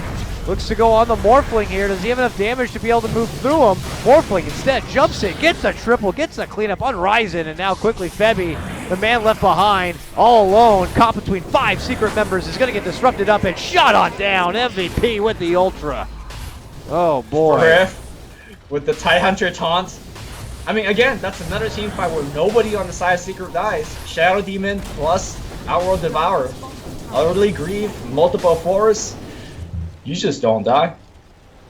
And obviously, taking out so many in the game, no sense going back for Roche. Keep moving forward. Get some work done on this tier 3. And once they're up, we'll pull off if necessary. How good is their tower pushing right now? Got some respectable damage between the OD and MP here, but QO goes in, wants to go for mid 1. And then gets pulled on back. I mean, oh my. Someone wants to get him. It's going to be Forev. Finishes him off. Very nicely done. They were just banking on the fact of using X marks the spot and storm jumps to hopefully slow this one out, but that leads to another takedown of QO, and that certainly should be these racks. That could even be the game. Jump in by MP, almost going to be able to get the takedown, but ultimately does get brought back. Mid 1 in trouble. There he gets dumped down. Disruption helps save in the meantime, but Bello will be able to move in and get the call off, and now looking to go for MP. Febby's back now from the dead. Pops the BKB, and they'll get the Morphling down too. All right, and MVP. This with Forev. They've only lost a tier 3. This isn't the worst thing in the world. MVP can actually get a lot of work done here. Okay. That's some hope. I didn't think they were going to win that fight. And I think that might be a mistake for Secret to really go in and force those kills from happening. Because they could have easily sat back and just kept making Shadow Demon Morphling illusions. And that would have eventually pushed down the base. But it's a shame they don't have a bit more because they could go for Roche right now. But yeah, they can. They're pinging it right now. I mean, Puppy's like, they got to be going for it. He's rushing that way. But they're not there yet. Can they do it in time? Morphling's still at 20 seconds. They have a drow. They're going in. They gotta do it fast.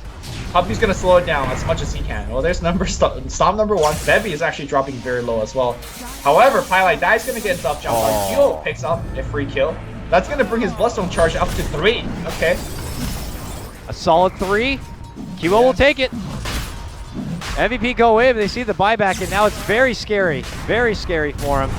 Can they do this fast enough? Pylite Dai's already back now. He's dropped down the ward. They see them. They see the vision. Cook is like, just throw everything I got up that hill and hope to God they don't come, but they're coming. So MVP got to get the hell out. They can't do it fast enough. It does force out a buyback. It's only going to be on Pi, though. But MVP cannot follow through with getting this Roche. Yeah, Febby was way too low. That's why they couldn't stay. I think if Febby was at full HP, they might have just stayed and forced the Roche. But back out of the base he goes. He's got a smoke, and he used it. There was a very deep ward on the side of Secret. So my question is, whether they saw the smoke in the Drow's inventory. Doesn't look like it, yeah, because they are not moving, and that's going to lead to a jump in. Mid-1 will be able to get a disruption, save them Pylite Dai. That prompts QO to get the jump on the back liner, but he's got a Ghost Scepter, so he does stay alive. And now they look to make the moves. Mid-1 in round 2, trying to catch QO. While on the other side, Febby and company need to round out. We'll go to the other side as they make the jump for QO. It sounds like a Ravage went off over here. They're making the jump for Fellow. They're going to get it. MP with the double as they head on back out. It looks like Secret were also able to get the catch here. They stop. It's going to be mistime. QO able to make it to the high ground, but he does get jabbed on down. That will certainly be the Roche first Secret. As the fight was split down the middle, it didn't matter. Secret still had the power advantage. And just as fast as poor QO got 3 charges, he loses one of them. As long as Team Secret is not the one that's initiating and diving into the enemy base for kills, they are just much tougher to kill. They are much stronger. I think the Ravage in that team fight only hit Axe. Like, it wasn't even that big of a Ravage, but it didn't matter. They're just too damn tanky. Well, I don't know if MVP can count on another opportunity where Secret kind of get a bit overzealous in the base. If that was even why things went down last time. I don't know if that same opportunity will present itself. I imagine Secret will be taking things a bit more disciplined now. They go in. These are quick racks. Will they continue for more here? Yeah, mids, right? At the tier 2, they can. And again, they have the Shadow Demon illusions, so the push is actually going to be much quicker than you imagined. Morphling currently operated with very low strength, agility all stacked up, and these illusions are punching for over 200 damage. My goodness. MVP all back in attendance here. What will they do for what could be their final hold? Game number 2. And Secret just moments away from being able to take us to a 3-game series. We'll see if MVP have anything to say. Bella's going to make the first move, jumps in, but that's where the disruption comes out. So they look to change course and head the other way. The Earth Splitter is going to be off its mark. They make a go for MP, but he gets now an Astral save. These saves coming out from Secret are just out of control. MP trying to muscle his way through the strength. Can they burst him down? They finally get him down, but that's all going to be for the ages. And suddenly Mid-1 just absolutely drops down Chaos and will quickly delete 2 heroes from the game. And it looks like Febby is also going to be taken and sent to the Shadow Realm. He's gone. These racks is set to go. Long jump, though, from QO. Manages to get the finish on Forever. That was a bit of payback, I imagine. But that doesn't stop them from getting the racks, it looks like. Both MP and Mid-1 finishing it out. Ow. They weren't close. Killing this Morphling. Like... I don't know what MVP could do. They throw it down. Nice orchid. QO's back. Well, and they call it GG. Yep. We're going to game 3. That's good because Secret show that they definitely still have a lot of spunk in them, and I don't know. Drow doesn't win games, Lumi. Is that what I'm learning? And neither does Axe, apparently. Yeah. I think it's more so of the draft, not the heroes in particular. As much as Puppy's lineup didn't really function the way that he intended in Game 1, it definitely functioned here. Game 3 is where it all comes down to. Really reminds me of the Z.F.Y series versus MVP. It's just that the team that recognized how to deal with the MVP lineup, who has the better draft, just wins. All right. Flat out draft victory. We'll have to see. It's very obvious that drafting is very important in this one, so I don't know which team is going to find what more in favor here. Maybe it's time for MVP to respect the Elder Titan and respect Secret's game on that front. As Secret were paying respects to MVP with their banning in game number 2. We'll have to see how things continue here. We'll go to a small break and we'll come back for game 3. I'm Coddle Guy. That's Lumi. We'll see you guys soon.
PA and just lock her out of attacking early on, because she is disarmed.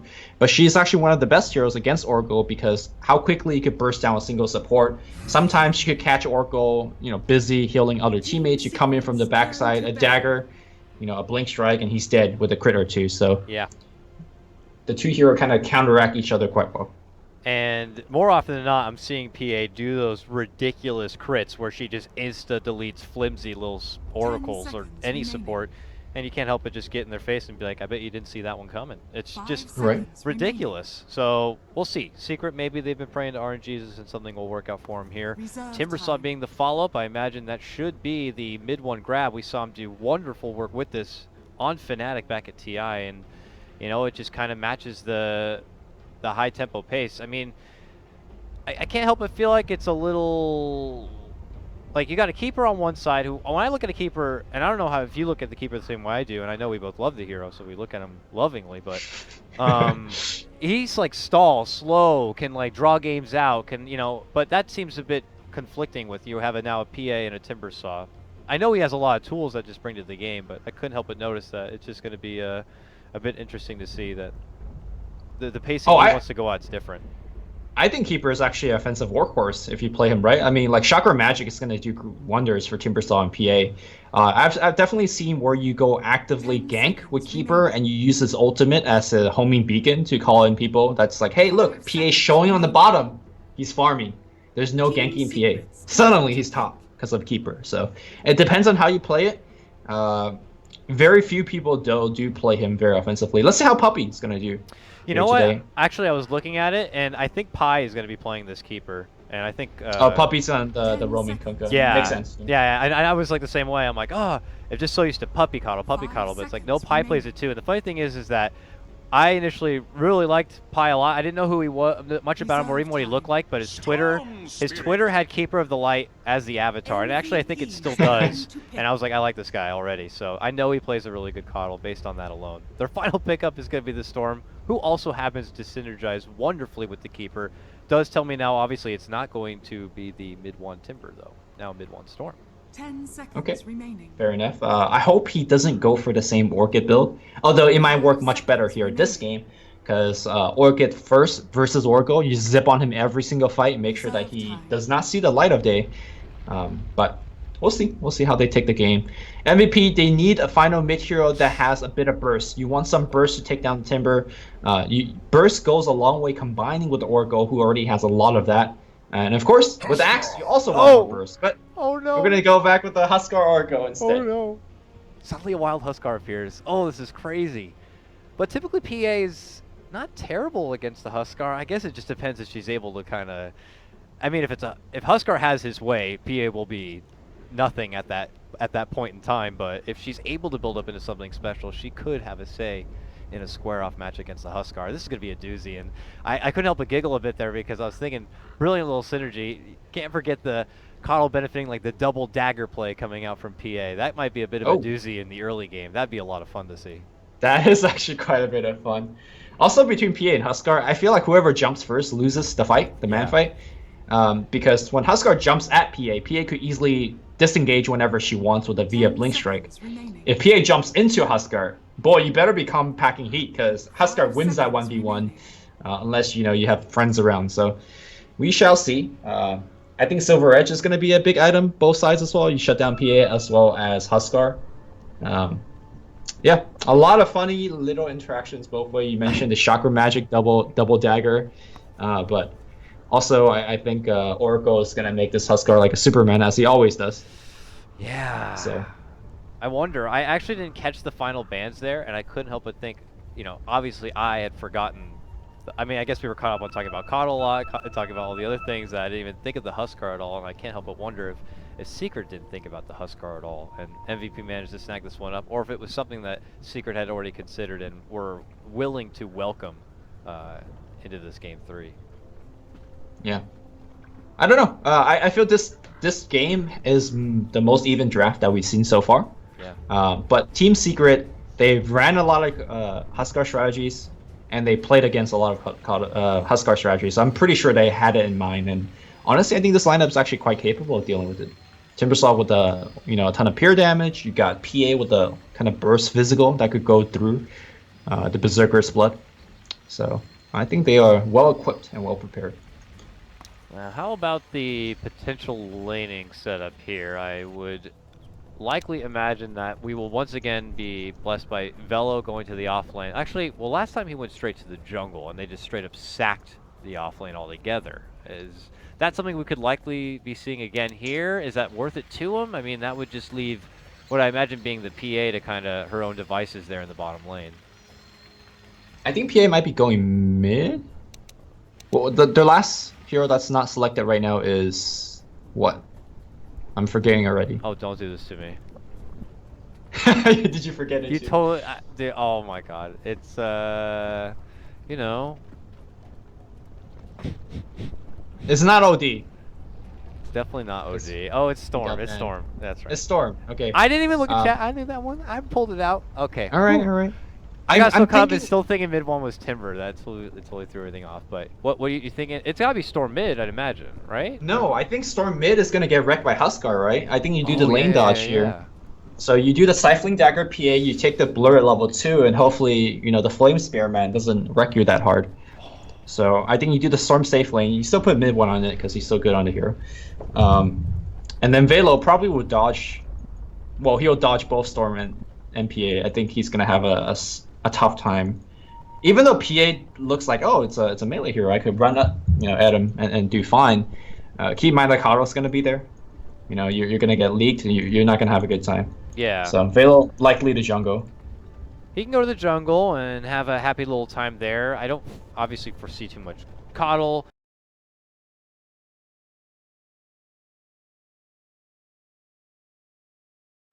Roaming around.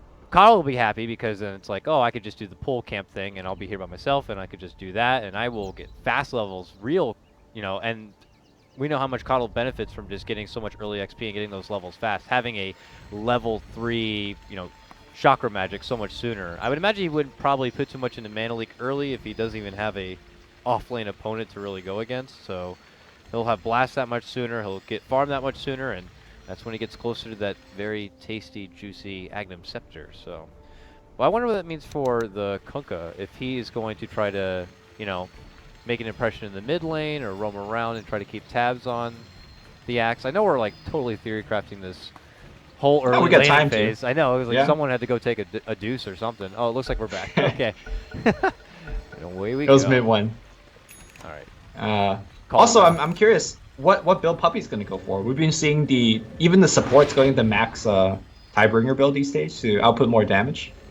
I feel that X is gonna be a very important skill this game though, so maybe we're gonna see a little bit more traditional with the X max. Fabby already positioned a get away, Puppy. No warding here for you. Yeah, that's a good feeling for Fabby. He's like, yes, all right. They can't come in here. They can't come into my house and drop that ward. Now they already have their own ward down. They would see any sort of infiltration like that, and he can keep that pull camp sacred and kind of be in the know-how if there's going to be any rotation. So Fabby's in for a good time now, and it looks like Storm's going mid. Storm is going mid. Is he going mid? Okay. Yeah, he's got the mid items. He doesn't have any tangos. You're right. So, all right, he's confident versus the Huskar matchup. Normally, you just avoid it like the plague, but all right, I can't help but think that I can't. Like, I want to avoid those freaking spears every time I'm around him. Look, if you look at QO, he's expecting a PA matchup. He's got the magic wand. Like, he's ready for daggers coming his way. Yeah. But not the case. Okay. Maybe that's just secret. Like, well, if he's not extra prepared for Storm, maybe they're just confident enough in mid one skills. I'm pretty sure that's what EG's motto was also, like through TI5, like pulling out Storm even at times where it looked like Storm wasn't really even a thing. They were just confident enough in Sumail's capability that it'd be, he'll be able to win the lane more often than not. Maybe they have the same faith in mid one. We'll see. Fair enough. The other problem with Storm going mid is the fact that it makes Bounty Hunter ganks suddenly more of a reliable thing. Bounty Hunter going mid against PA, should keep Blink Strike away or get a dagger to your face. But we shall see. Mid one is going to get himself an extra 100 gold though. Nice D-Ward coming through. That's nice. He's winning right now. But got to be careful because it's not just a Huskar, it's also a Bounty Hunter who dropped his own sentry. Convenient puppy show, though, as he pops on in with a torrent and with a dust. Not getting close enough, though, to be able to do the work. And goes for a torrent. Nice backpedal there by Dubu. He's going to be able to avoid it. That was such a surprise play there by Puppy. Very nice interjection. I gotta say, I'm taking notes right now with Puppy's sentry ward placement. Like, the enemy bounty would never find this one, right? We've been through the trees. He already dropped one sentry. He's like, where the hell is this? Generally, what you want to do as bounty is you run there, you drop your sentry, you eat third sentry with a tango, but you're not gonna find this. 6th spot. Good win right there for Puppy, and Dubu is just going to have to be left wondering if he should hang around and try to go for the sentry again or just make an impression elsewhere. It seems like it could be the latter as he heads up to the top. As expected, as we were talking about during the pause, Velo is straight to the jungle and starting his farm path there. That will leave the lane totally open for Forev to be farming on his Timber Song. Yeah. Yeah. That's what I was going to say. He could have had that 1v1. I mean, he played the other side last time, and he got the first kill. Maybe he feels like, look, this is not a favorable matchup for me. So, meanwhile, Kyo gets first blooded by mid one. He's going to get the return kill with the Firebird damage, but I imagine Puppy had a hand in that one with a torrent landing. Yeah, still creeping around. He managed to pop a torrent there onto QO, and I guess QO decided to man up there. Did get the, kill there in the end with the help of the Flaming Spear's dot damage, but obviously going down first, handing over the XP burst to mid one is not the best thing ever. But mid one is also sharing XP with Puppy here and there, so they are still matching out pretty evenly. Dubu already guarding out the rune. He'll grab it himself. That prompts the dust. That prompts the X into a torrent. Oh, Dubu waiting for the rune, but Secret were waiting for an opportunity to catch him waiting. I think. That sounds confusing. No, that's correct. That's correct. And honestly, he shouldn't be surprised by that. Puppy had already popped one dust chasing him earlier, right? So, meanwhile, on the bottom here, Forev gets a solo kill. Apparently, Timber beats Axe. Confirmed here by both players. Yep, that is not working out to be a favorable matchup, and that might be the last time we could see him in that lane, as he probably heads back to the jungle to look for better farm opportunities there. Speaking of making a return here, Dubu back in the mid lane, but again, he will quickly realize that there's still a sentry in that mid lane, and he cannot sneak in there and get any sort of jabs. Oh my god. Oh my god. Puppy's making Dubu look silly right now, just shutting him down cold. This bounty, we are 3 minutes in, he's level 1.5. And great. He will definitely be watching the replay, being like, where was that frickin' ward at? Okay, here we go. Torrent connection here for QO, does some good damage, but QO welcomes the damage and looks to turn to mid one. Has to be careful though. Another torrent connection could lead to some trouble. He does have a magic wand. I think he's using that to perhaps bait Secret from to come in, but Secret obviously checking enemy items, should be aware of that situation. But right now, as I look at things, Febby has to really step up and carry, because we haven't actually seen Febby really just take over and carry the game. Generally, he's not put in a position that he has to do it, because, it's Velo as well as Kyo that's getting the more opportunities. Oh, mid one now, caught between three. The spears begin to come out, and Kyo's going to be able to get it done. Now looks for Puppy here. It's a lot of burn damage. He would definitely need maybe another couple. Is it good enough? Is it good? Is he roasted? Is he toasted? Is he burnt? He's burnt. Oh, that sounded painful. All right. Puppy goes down, and suddenly the game's back even, 3-3. Okay, maybe Febby doesn't need to carry, but earlier it was looking like, Kyo's getting shut down, Velo's getting shut down.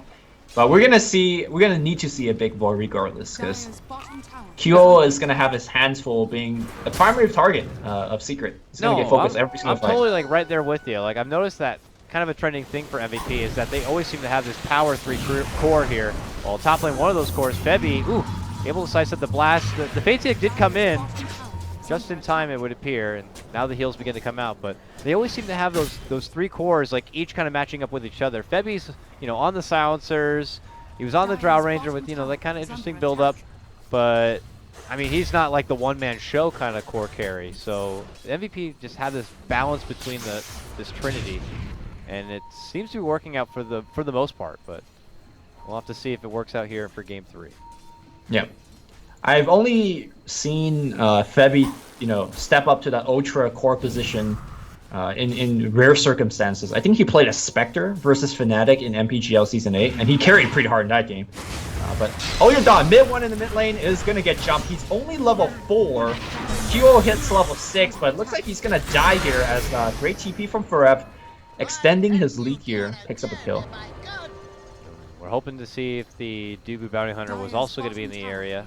Not the case, as Dubu head out the back door, but yeah, nice quick prompt rotation. Looks like they were expecting, just in case, a Valiant jump in from QO. They would have a TP at the ready, which allowed the Timbersaw to kind of make his move and his first real impression outside of the bottom lane. This does open up the bottom lane for Velo to kind of quickly get back on track as he's about to get to his level 7.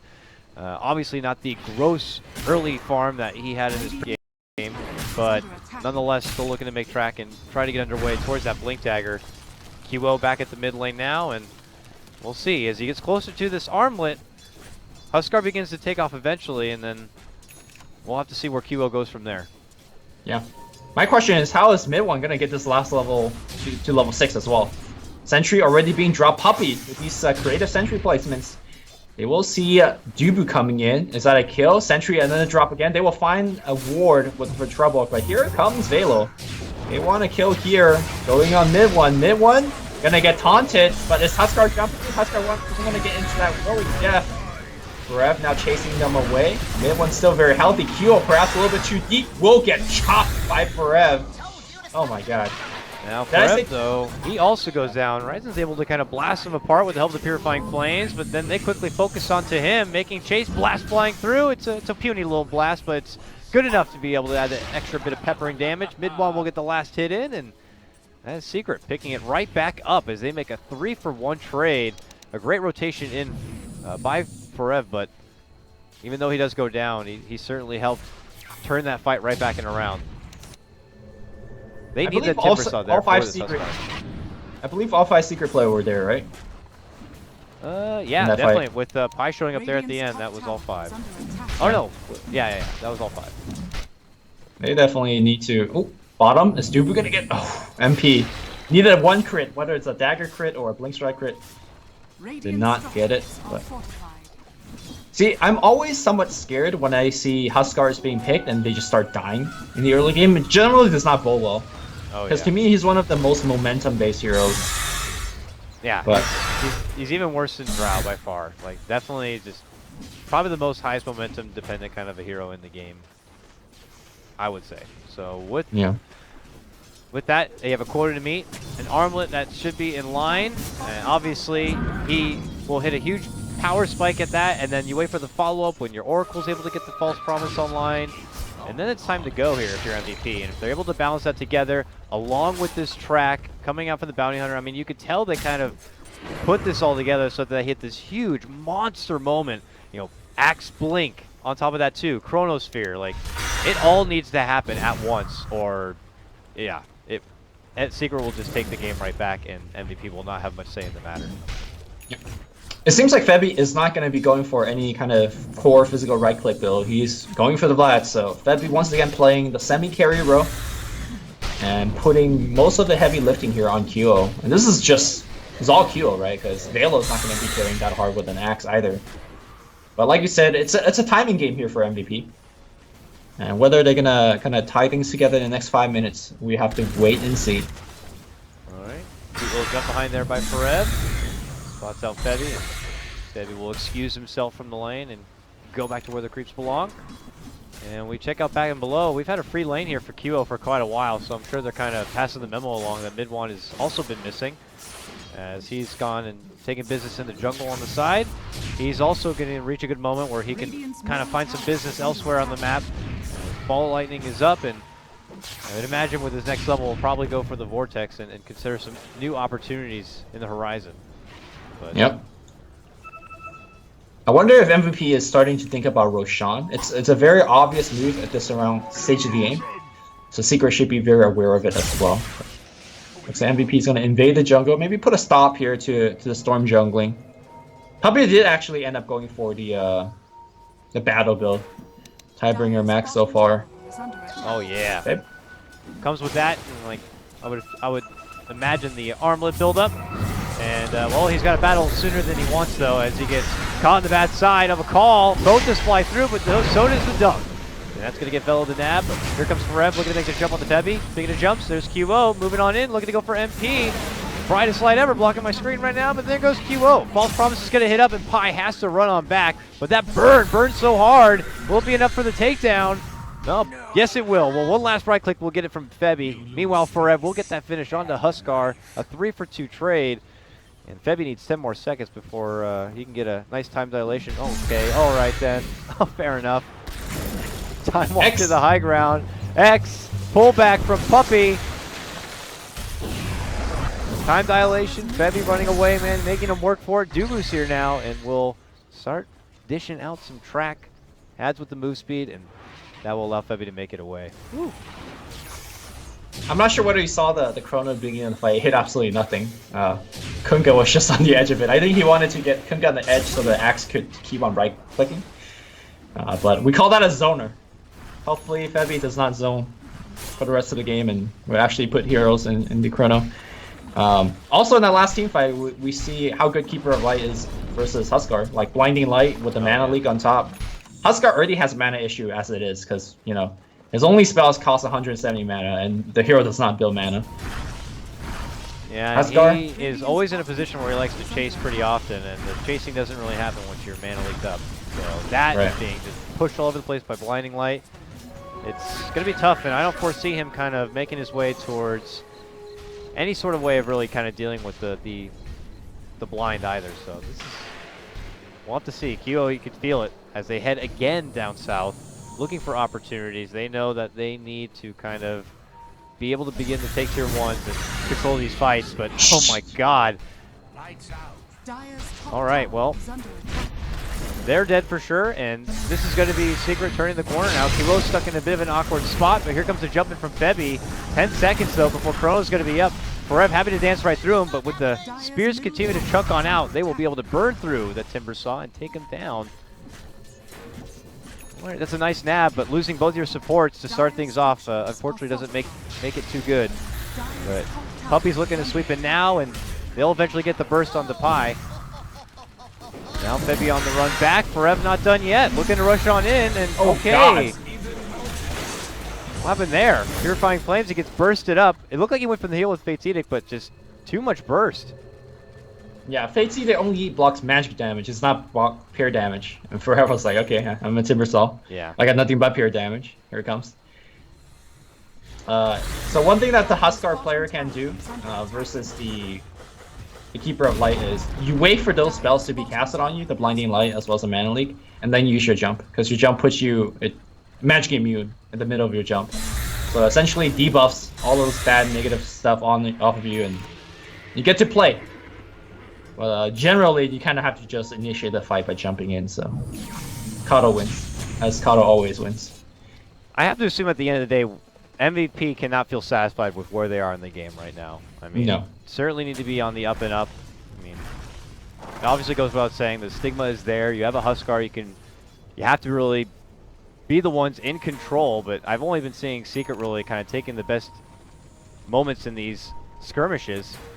And here they are looking to go on the offensive once again. Kyo needs to be careful here. Look at that. Offensive setup from Pi, bumping back with the Blinding Light. Allows Forever to shred on forward here. QO going to be going down, and they make it look effortless, and they will just walk out and away. Just the tag team taking out the biggest power hitter, and where all the eggs are put in on the Huskar basket. Secret totally in control. I mean, when you see the Keeper of the Light running into a Huskar to initiate fight, that is not a good sign for MVP. And that goes back to what we talked about. Like, you can't always rely on QO, because QO will get targeted out and shut down. Sometimes Febby needs to step up. And it looks like at least the team's decision is not having to step up, at least not right now. Vlad's finish, no signs of any Blades of Alacrity, no Yasha, no Diffuser Blade. And honestly, again, back to this Timbersaw, is there any answer? They have no burst damage to kill him. The problem is they have so much trouble with these four. The boat flies forward, and Forever just does utter destruction with the boat also connecting. Kiwo will get the false promise. He's going to try to do his damage to stay alive, but look at him. Caught in a chakra, too much damage. He is down for sure. MP has shown himself in the fight. And he said that you had to worry about the rest of my team, but I am finally here to play. And he squares up, gets a nice, cute little crit onto his former teammate and sends Febby away. And this is not boding well. QO goes down once again. They're finally able to bring down the Timber Saw, but the point I was going to make before the fight broke out is they were having enough trouble with everyone else. MP wasn't even getting involved, but now he's involved, and he has a Desolator. Yep. And the nice thing about him is he gets to play like a Spectre the whole game, where he could just farm, and then as the fight breaks out, Pai's going to call him in. And that's why he doesn't need to be involved, but he's always involved. Same thing with the Storm, so it's rough here looking for MVP. And Febby might actually die. 5 heroes on the Radiant side surrounding him. Oh yeah, they're all here. Torrent to chain through, to jump in from mid one. It's just nowhere feeling safe now for MVP. As just look at these wards too from Secret, just littered throughout the mid lane. Viewage up and above the Roche towards the ancient camp. They'll see Dubu come down. They already pinged out his ward. Oh, MVP is just going to be shut in the dark here soon. And with the momentum just continuing to slow down.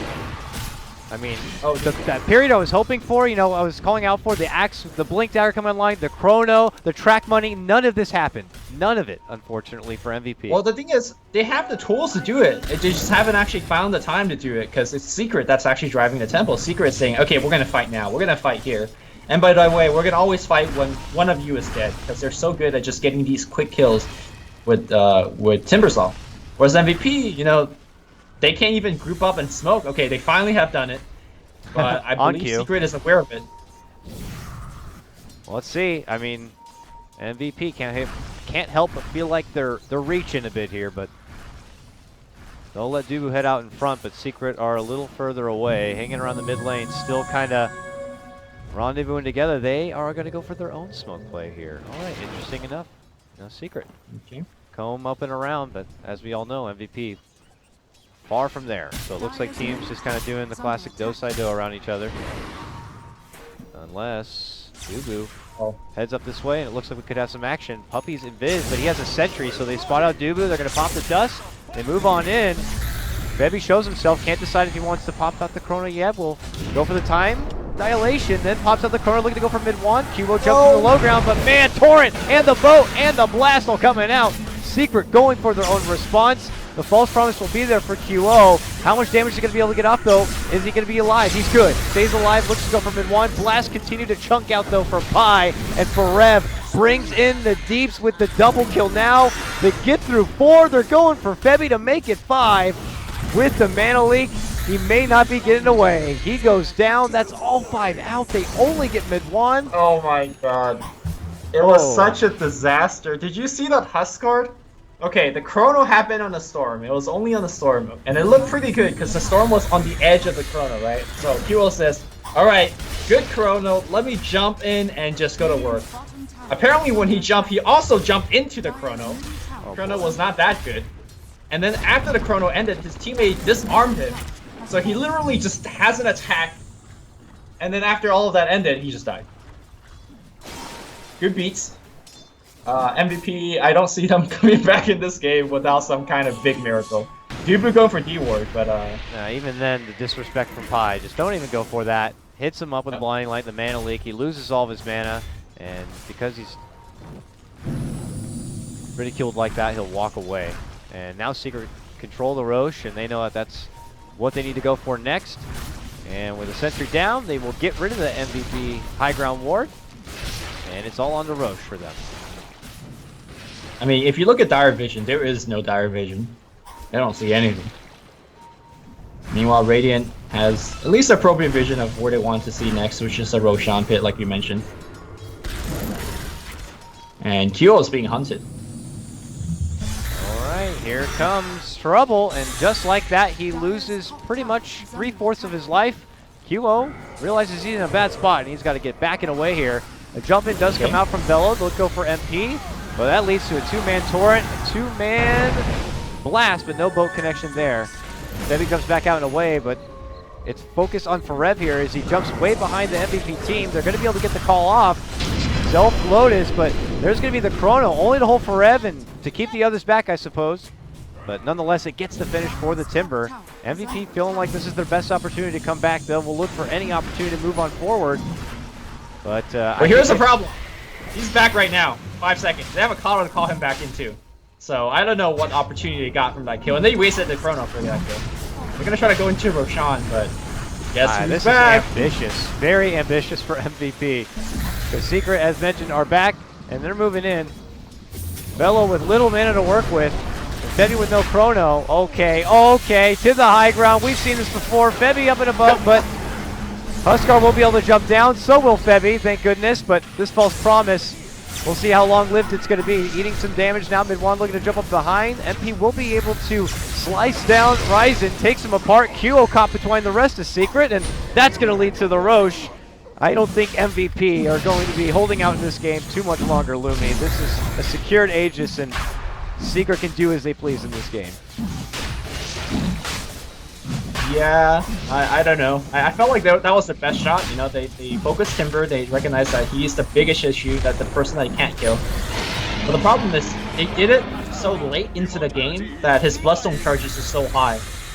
I think he's died twice, 3 times this game since his Bloodstone, and he still has a 12 charge Bloodstone. That's just how big of a game that, you know, he's been having. It's been and really, he's only gonna get harder to kill. It's been really a lot of Timbersaw. The Timbersaw show. I mean, he warranted a serious amount of respect, and he deserves so through TI, but it seems like he's still in such a great place right now. I imagine he's just going to be possibly one of the power picks for this tournament throughout this event. We saw him in every game today, right? I want to say so. Man. Yeah, every time I looked over my screen, there's a Timber zap. The thing is, as much as I see these big Timber games, I also see Timbers just get shut down and just do nothing. Again, it just goes down to the draft. The last pick for MVP, I kept saying they need some burst damage to combine with their axe. You need to burst down the Timber, magic or physical. Dobu's gonna get caught. Man, he lost nearly half of his life from Kai's blast alone, and then sure enough, Puppy will be right behind him to catch him with the X. That only leads to his immediate demise.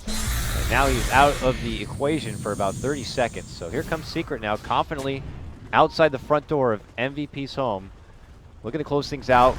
Looking to take game 3 and get into the upper part of the playoffs. Of the bracket. Putting them into a top seed. But they're taking it slow. Look at this. Oh, no, never mind. Simple X. Yeah, they don't want to give any towers. Yeah, relieve away the pressure.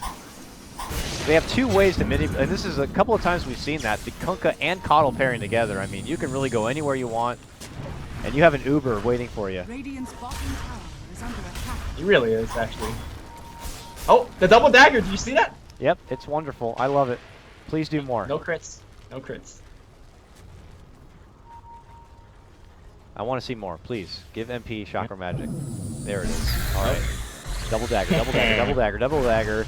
There we go. Oh, that's one. Get the next one. It's 2. No Again, crits. no crits, unfortunately. All right, bit of a bummer. Well, the nice thing is, with PRD, they build upon each other. Oh, there you go. That's a crit. Very nice. And just like that, they'll have to quickly bandage up the wounds here. Secret just kind of toying with them a bit, but obviously know they are well in control. And we'll dip on back. There is still one more outer tower here for MVP in this bottom lane. So Secret will get back to the grindstone here and be able to push it down. And at that point, MVP will be stuck inside. And Secret will look for ways to be able to infiltrate here. And I imagine they have some pretty good options, Lumi. Being able to siege in. I mean, it's like a lot of the other games, Forev can confidently jump in there and cause chaos, but we'll have to see. MVP. Oh man, did they get spotted? Pile did a blinding light and just pieced out there. Oh, Forev doesn't care though. Yeah, Forev didn't know what was happening. He just walked right into it, but turns into mid-1, grabbing up Dubu, who gets sliced up from Forev. Bella with a jump in. They'll follow it up with the Chrono. A lot of hate here to get mid-1. That's all for the Aegis. Bump back Quelling. As they run back in, a blink out, MP on the back end of a false. Can he make it away? He's good. Now it's going to be on to Velo here. A jump in from mid-1. Meanwhile, Forev cleaning up elsewhere, and then they get the cleanup onto Horizon. Forev with the triple. Probably the final save for MVP as they clean house, a full 5-man wipe. Secret lose nobody, with the exception of the Aegis. And now we're looking to close things out. Right. You know, when you talked about how MVP needs to come together and recognize that they have a timing lineup and just go for it, you know, the Chronosphere, the Huskar with the Armlet, and the Blink Axe, and they haven't. You know, the Bloodstone charges got built up, the Aegis got claimed, and eventually when they got their combo off, their advantage was so big on Secret side that it doesn't matter. You get those quick kills. Secret comes right back, and you know, Secret didn't even need to do it this game, but they could always just buy back and have Pi to call them back in, and that would have been another way, you know, for them to reinforce the fight. Kato, what a hero! Really is just the greatest freaking hero in the game, to be honest with you. But nonetheless, I mean, it's MVP. MVP going out in MVP fashion. In game number 3, they see the opportunity to go pretty much all in. The Huskar 5th pick grab. Something that Secret may have anticipated and prepared for. I mean, based on the play, it certainly seems so. But unfortunately for this case, MVP are not going to be able to just kind of be over aggressive and run through their opponents. Team Secret hold their own, man, and it's looking pretty good. I mean, Yeah. they get the final say, and 31-13. Oh, one more thing. This game, it wasn't just like Team Secret outdrafted them. I think they outdrafted the Huskar as well. But did you see how Kunkka just shut the heck down of the Bounty Hunter early on? Doobie had nothing going. He was like level 1 or level 2, like 5 minutes in the game. It was just multiple places where Kunkka outwarded him. There was multiple dust kills, and it was as a bounty player that was really hard to watch.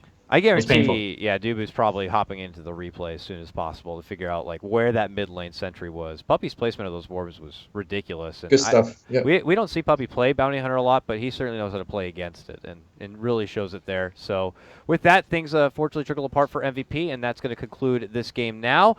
So with that said, we're going to hop into our final series, which it is going to be taken over by the great duo of OD and Draskell. I'm going to be able to head out. Lumi, thank you so much for joining me. It's been an absolute pleasure. So please show your support and love to Lumi and hit him up on his Twitter and his Twitch. And, well, anything else you'd like to say before I throw things out? No, thanks for having me. I enjoyed casting with you. I'll be back. I think I'll be casting with LD tomorrow, the day after, so I'm looking for that as well. Whoa. Thank you guys for watching. Throwback, LD Lumi. I like it a lot. All right, guys, take care. Tune in for a fresh-faced OD and Draskell. I'm going to be going off to bed. Enjoy the rest of your day. Take care.